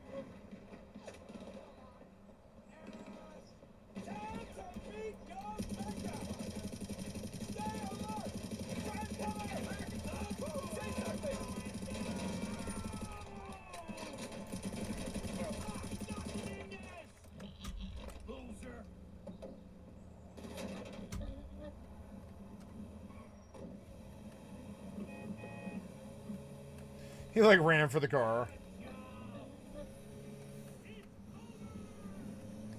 No, you're not getting out of there. You're stuck there for a bit.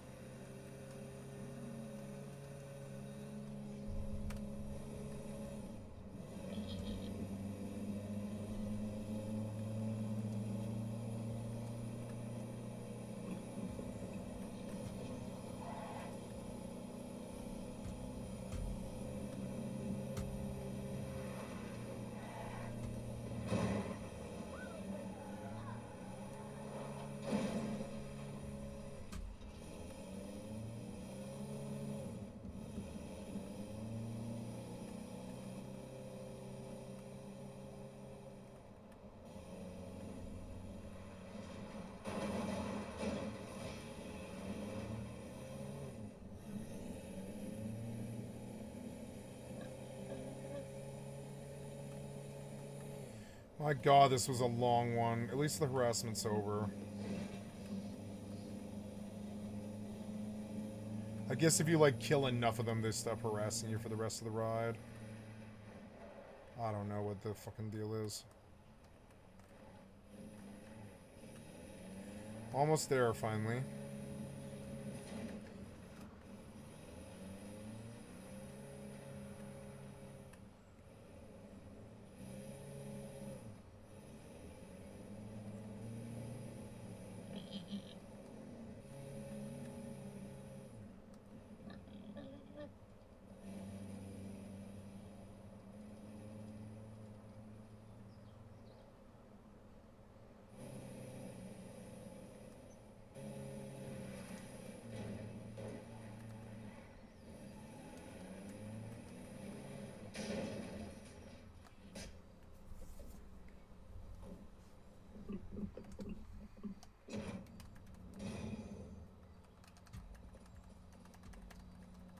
Nice. 50 more grand.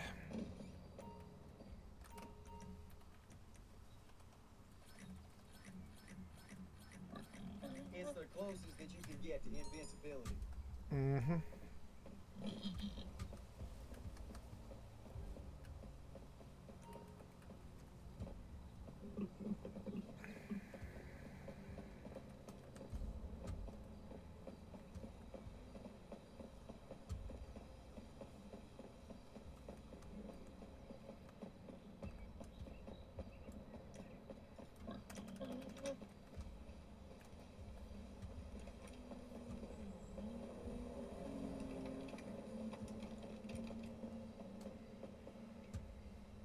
Beautiful.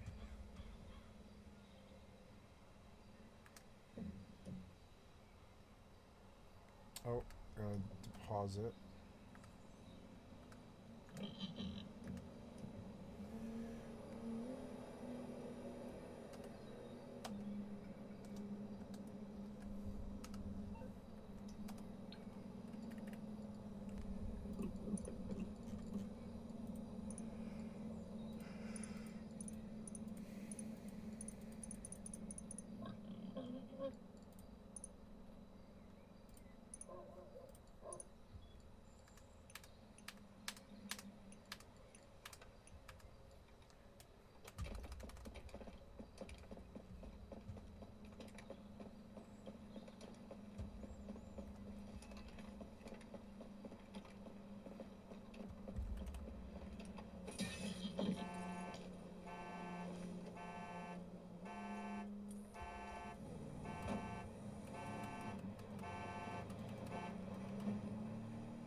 love how every car has an interior.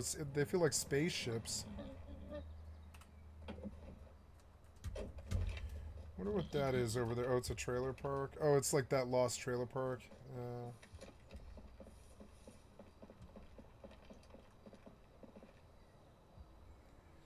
I like the way the wind turbines look. I want more of those.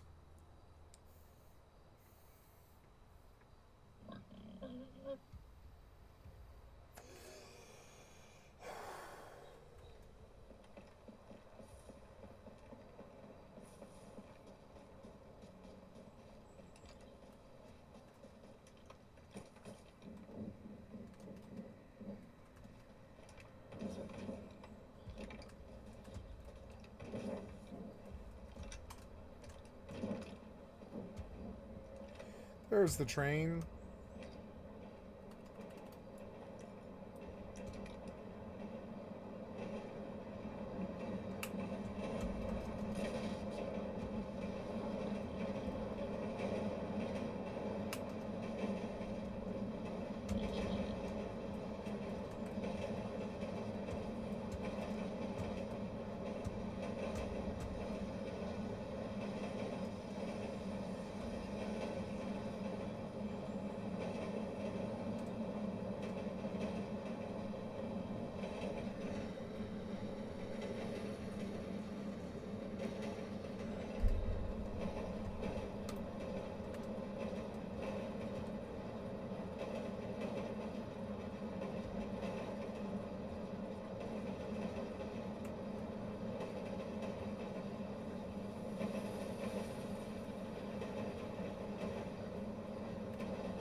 Look, the pig's tanking.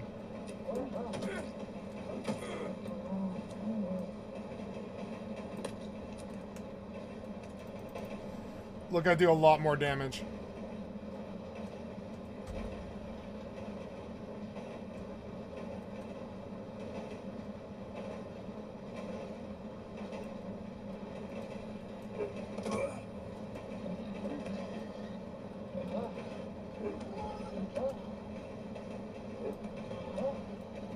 I can like shoot him in the back. Easy enough.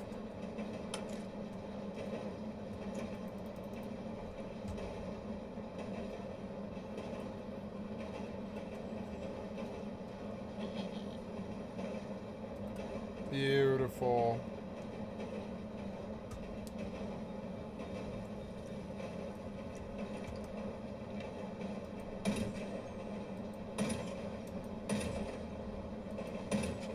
Oh, I hit him too. I hit him.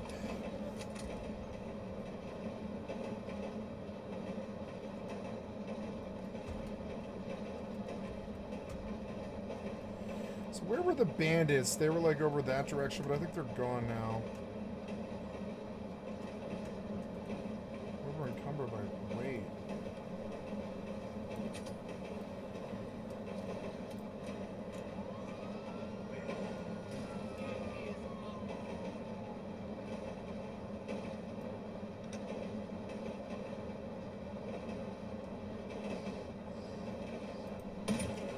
Oh, 3 stars with that one. And out he goes. And the next one picks up.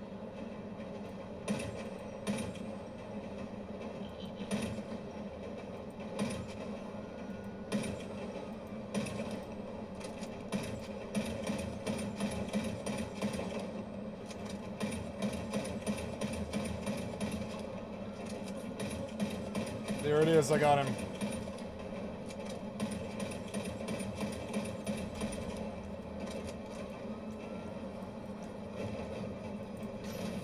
Oh, 2 for 1.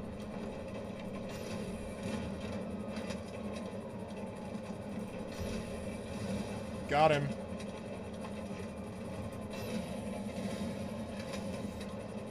How many cop cars is he gonna kill?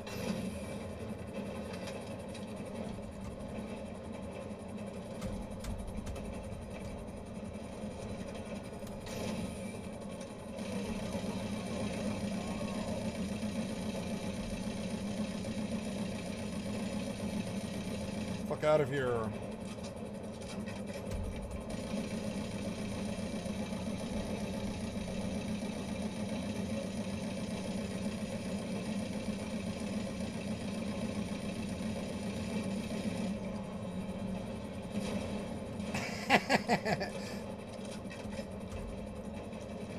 Oh, I'm out of ammo. Well, I can fix that.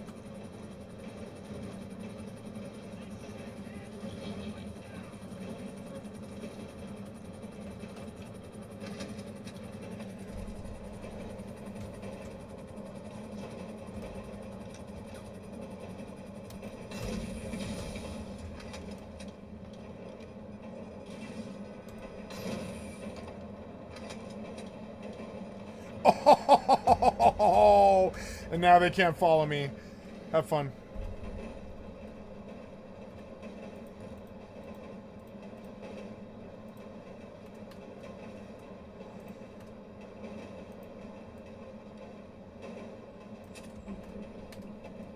I'm having more fun in this game because they fixed the crime system. And the harassment is just way less. Well, let's go roaming around for looking for stuff to kill. I can always get back to the direwolf spawn. Need one more direwolf. I can get some Therans, and that helps me get my bow skills.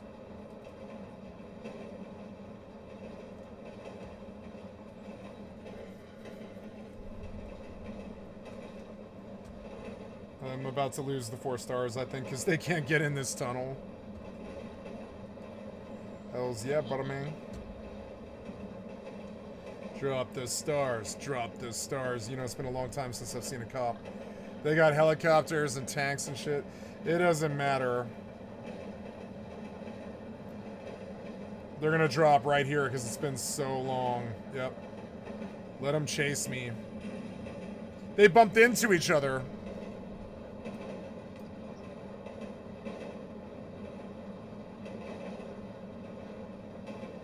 There.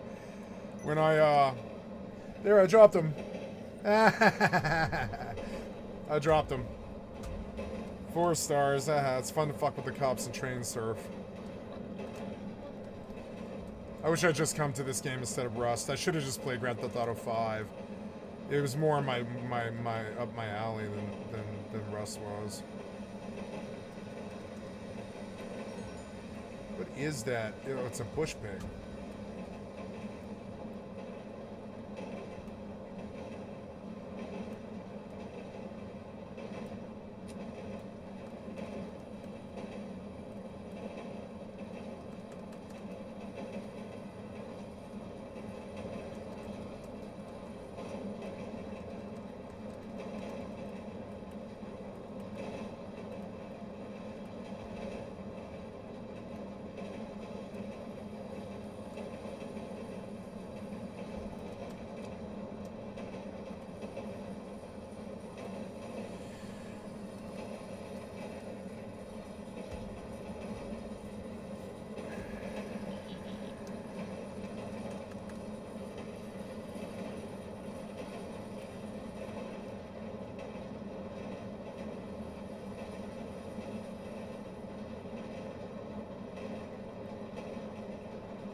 Nice.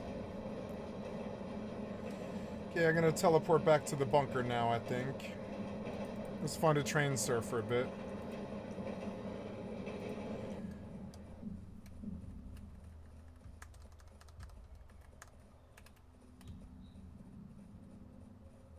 Should see more than one dire wolf. It's annoying. Maybe somebody else is killing them. There's a bandit.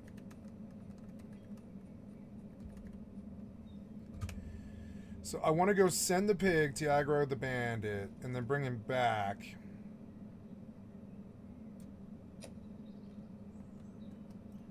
Get a little closer to these. It's a bandit caster.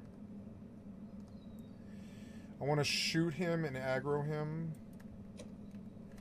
There, I hit him pretty bad. Right in the torso, too. I hit him in the chest. And I'm just going to run him over here, but not that far, right? I just don't want him aggroed. Or, I'm sorry, I don't want him linked.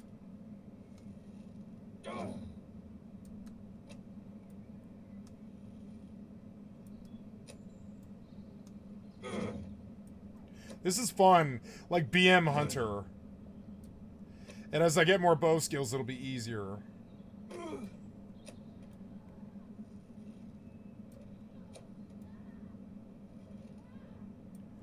We killed him. Good job, pig. Good job, pig. You did so well here. That's the best a pet's ever done for me. I guess I should leave him on the caster for a little bit and let him do some damage. Because who cares? And then pull her and run. Although, I don't know. Oh, that was somebody on a horse? Yeah, that's somebody on a horse. What the fuck are you looking at?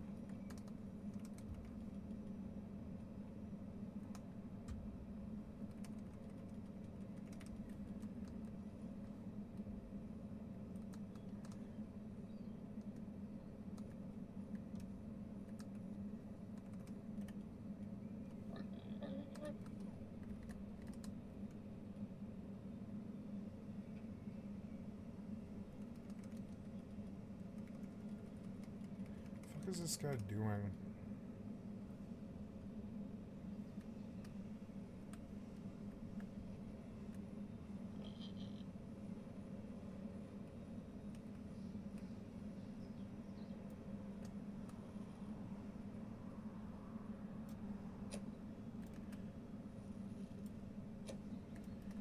I hit him.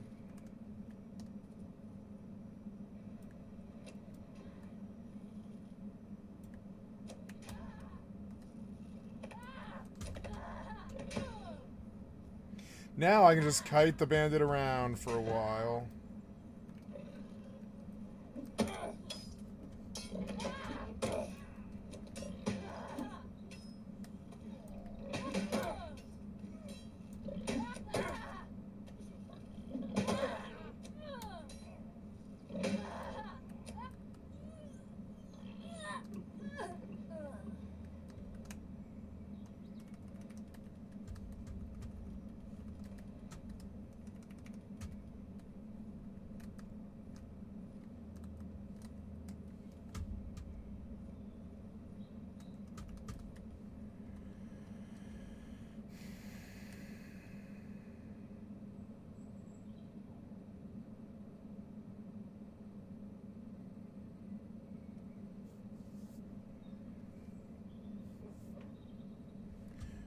Direwolf.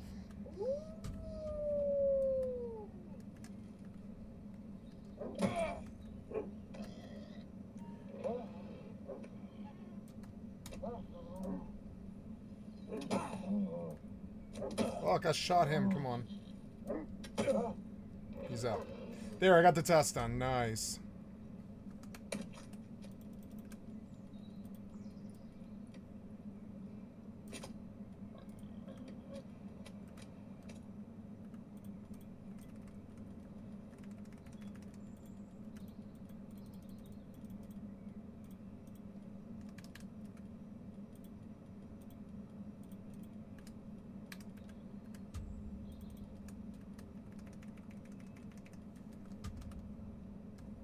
These guys swept through and killed bandits. There's a small bear and a oh, there's a black bear. Wow, there's lots of people around, but they're not attacking me. Yellow Sepa. Maybe I should offer to feed the pig.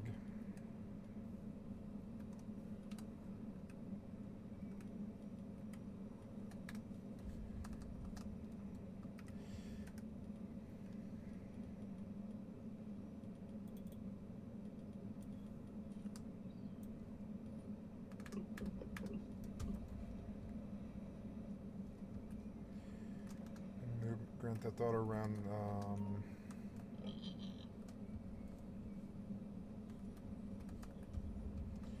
I'm having fun on Mortal. I don't know. It's ups and downs. My spec feels better.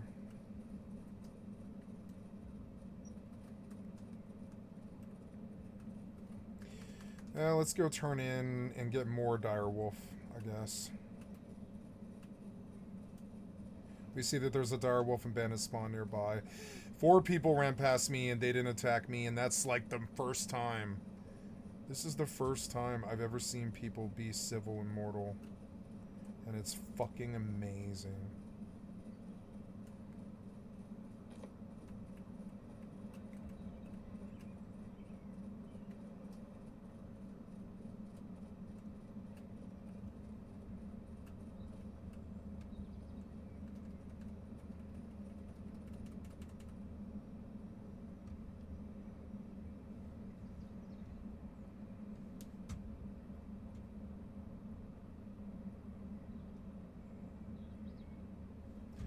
Why does it feel like the ground's shaking? Oh well. Level 63 boar, not bad. He's 60. Maybe I should learn Razorback specialty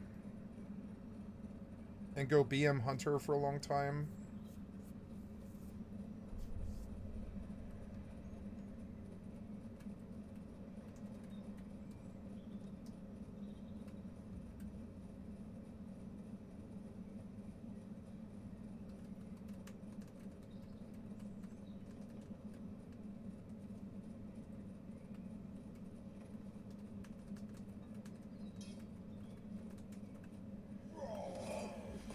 I gotta go to the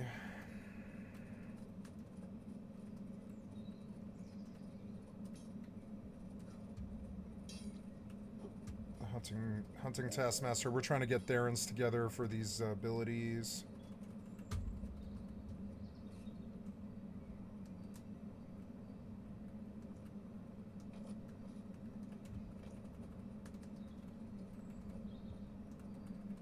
I like Back-T. It's definitely more chill than Fab.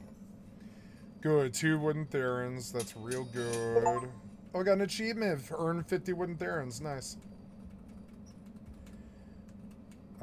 Wooden Therans. Gotta go over here to the bank. I'm learning Back-T, and that's a good thing.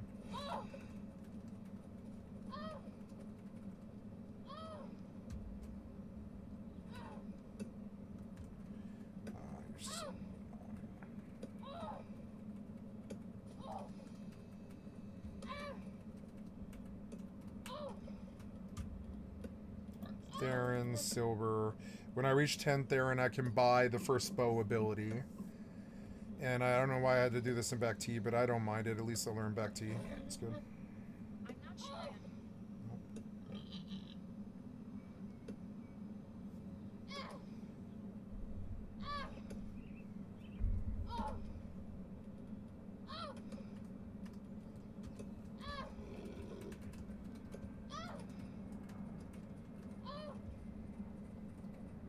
Oh,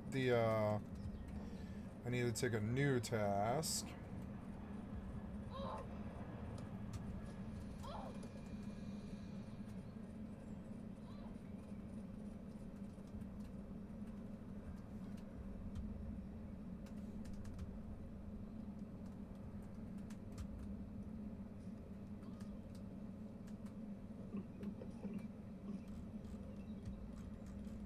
Maybe I should buy some simple pig pie. Or I don't have any money. Or I don't know, I guess I could just vendor, I don't know, coal or no, Malarian. I I don't know, maybe we should actually sell this stuff, or I should maybe just put all this stuff in the bank.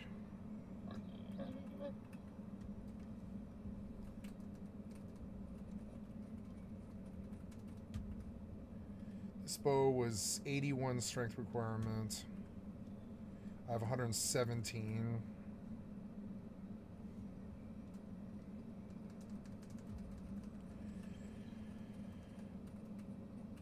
Ooh, what's my clay currently at? So yeah, I'm down a little bit lower on level 18, but it was worth the respec because I'm much better spec now.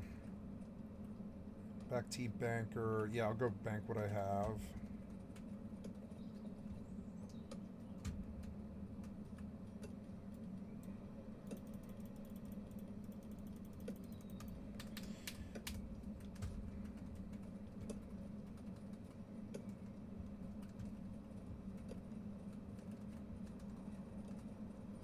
Oh, I didn't take the new quest.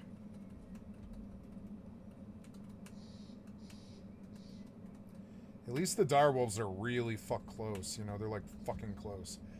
Panthers in the jungle, 3 of them. Panther might be a taller order, but it does pay good Theron, so... There's jungle trolls. I've killed jungle trolls, only 1. Maybe we should try that. It pays good Theron, but it also pays really good gold. But I mean, I don't really need gold down here. 175 glory. Yeah, I don't know. Maybe Panther. Yeah, I mean, what else can I do? I'm going to do Panther and just see where it takes me. Panther is 2,000 meters away. I don't know. Theron-wise, maybe jungle trolls better. 1 jungle troll. Let's abandon that. And take a jungle troll. See where that is. 3,000 meters away. Yeah, so I don't know. I think I'll probably drop a jungle troll for Panther. And we'll go see what Panther's like. I've never fought a Panther in this game. It's probably not that bad, especially if I can get the pig on him. I can run behind him and shoot him. I have this Malarium that I suppose I should just put back in the bank. I should buy arrows.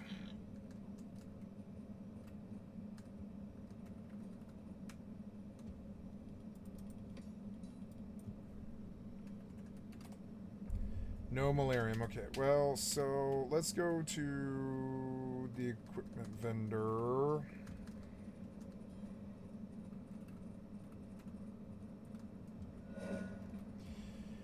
I had these pieces of necklace. Oh, that look, they are good though. They're not bad. Strength, dex, and piercing damage. Yeah, not bad. If I charge my rings, I have 119 strength, which is good. So I am trying to get to the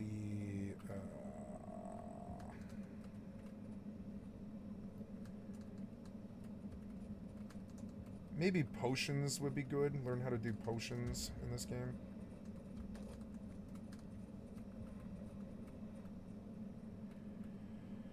Cooking vendor, guild supply vendor, utility vendor. There we go. I want to buy arrows.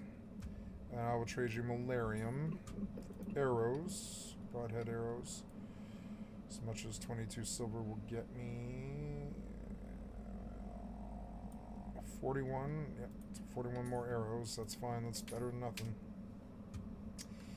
And let us go. We're going out there to kill panthers. Let's go see how bad Panther is. And we're looking for bandits along the way. I'm learning back to you, which I don't mind. It's not that bad. Maybe I'll turn on some music. I'll kill the bandit or the fresh dead general.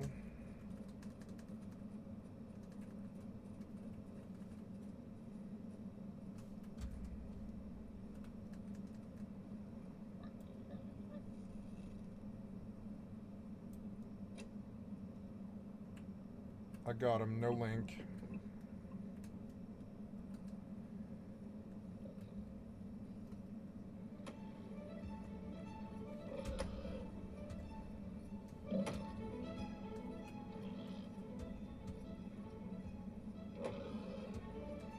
Oh, my target got moved for some reason. There we go. Nice, nice hit.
I can just face tank him with this. Ah, did I miss? I think I missed. Fucking missed.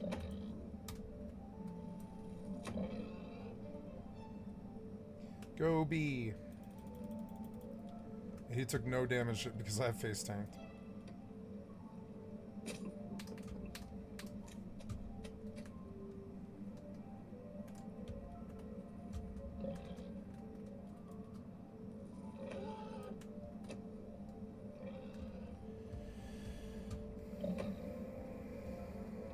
I love that the pets are working now.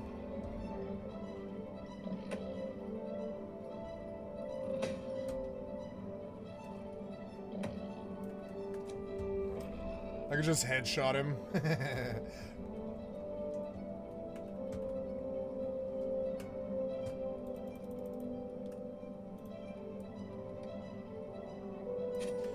So I guess I do a lot more damage if I headshot. So let's go test it out.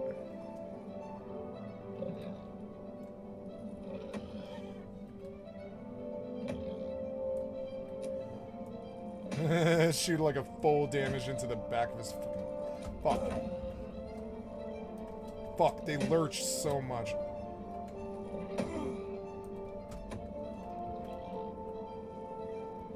Fun as hell.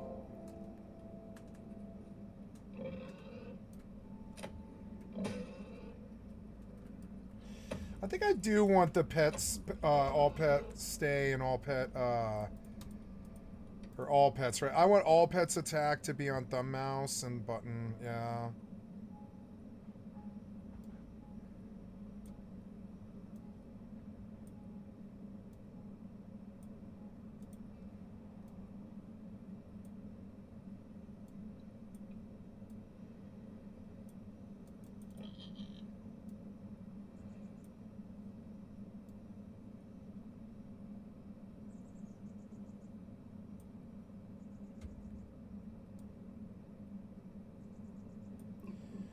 That's what I usually do on Eve.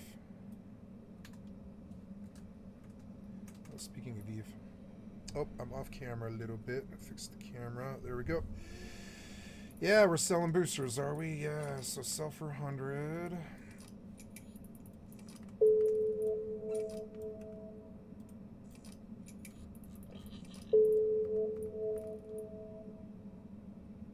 Okay, we want 32.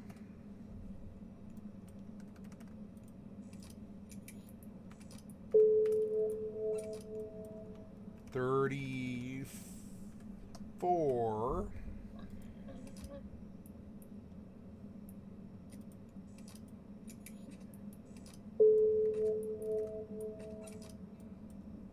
36.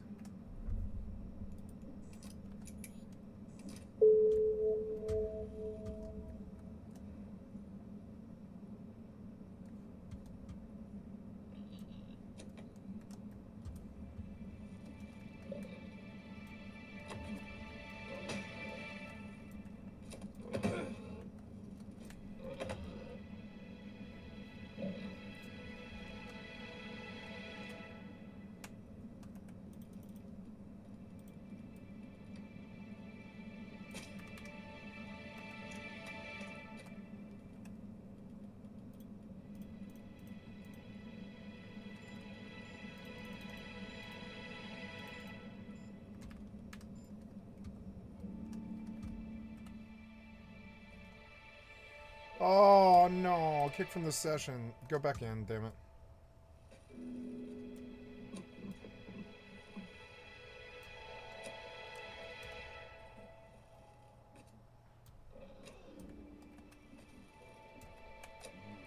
Damn, headshots really hurt them.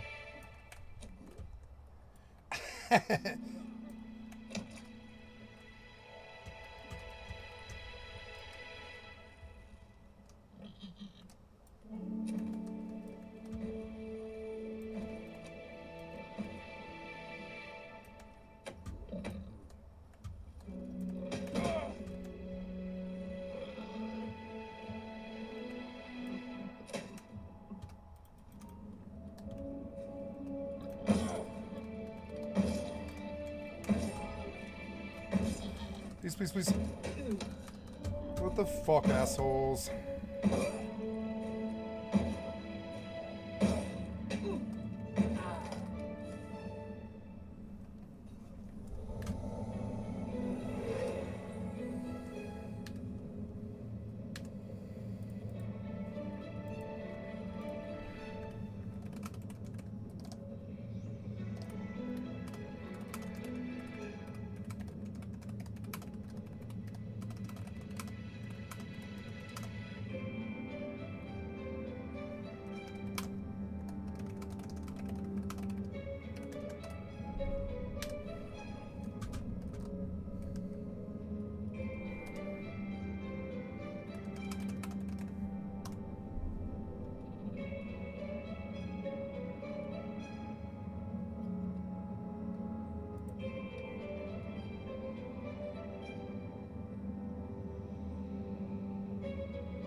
Wouldn't be mortal if there wasn't ganking.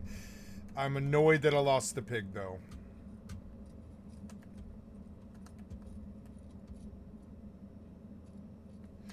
Maybe that's enough mortal for today. Yeah, I got toxic. I'm gonna leave. Play something else.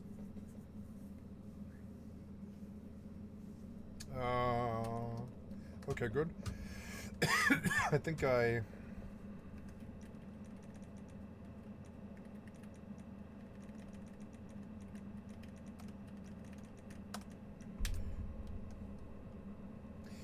Yeah, I got some progress with Theron today, but the dailies weren't that good, so I'll try tomorrow. Let's see. Oh, Starfield got an update, didn't it? What is the Starfield update? We didn't get to it yet. Luke Stevens to make... Well, everybody, it's a day ending in the letter Y, which means it's time for Luke Stevens to make another Starfield video, because of course it is. And that's why it's all the better that Starfield actually just this afternoon received an update, finally, from BGS. And I'm just gonna brace you, it is somehow even less remarkable than you could possibly imagine. Like, somehow it's even more lame and hilariously stupid than you could imagine. So we're going to talk about that, but I more importantly want to talk about the future of Starfield, because I actually do think we are approaching the end of Starfield's life cycle, and I do think Really? for the final update and expansion, but I think we will get. I mean, it has in been just a some handful years of weeks now. an Yeah. announcement on it. 23, So buckle up, so it's yeah, gonna that's be been 3 years, interesting, yeah. and you know, it's just good sometimes to get back into the swing of things with Starfield, because it's kind of like visiting your family, you know, like a distant relative or something that lives out of state. You go because you need to go once a year and talk with them and see what's up, and you just got to get it over with. And once you do, it's good. You feel like you accomplished something. You didn't really have that much fun, you know. You're like, yeah, visiting Meemaw wasn't super fun, but I'm glad I did it. You know, I needed to do it. I'm glad I did it. It meant a lot to her, so I think that's what makes it worth it. That's visiting Starfield again for me. It's like visiting your grumpy grandparent who doesn't bother to learn your name. You know, I don't have repressed trauma. Shut up.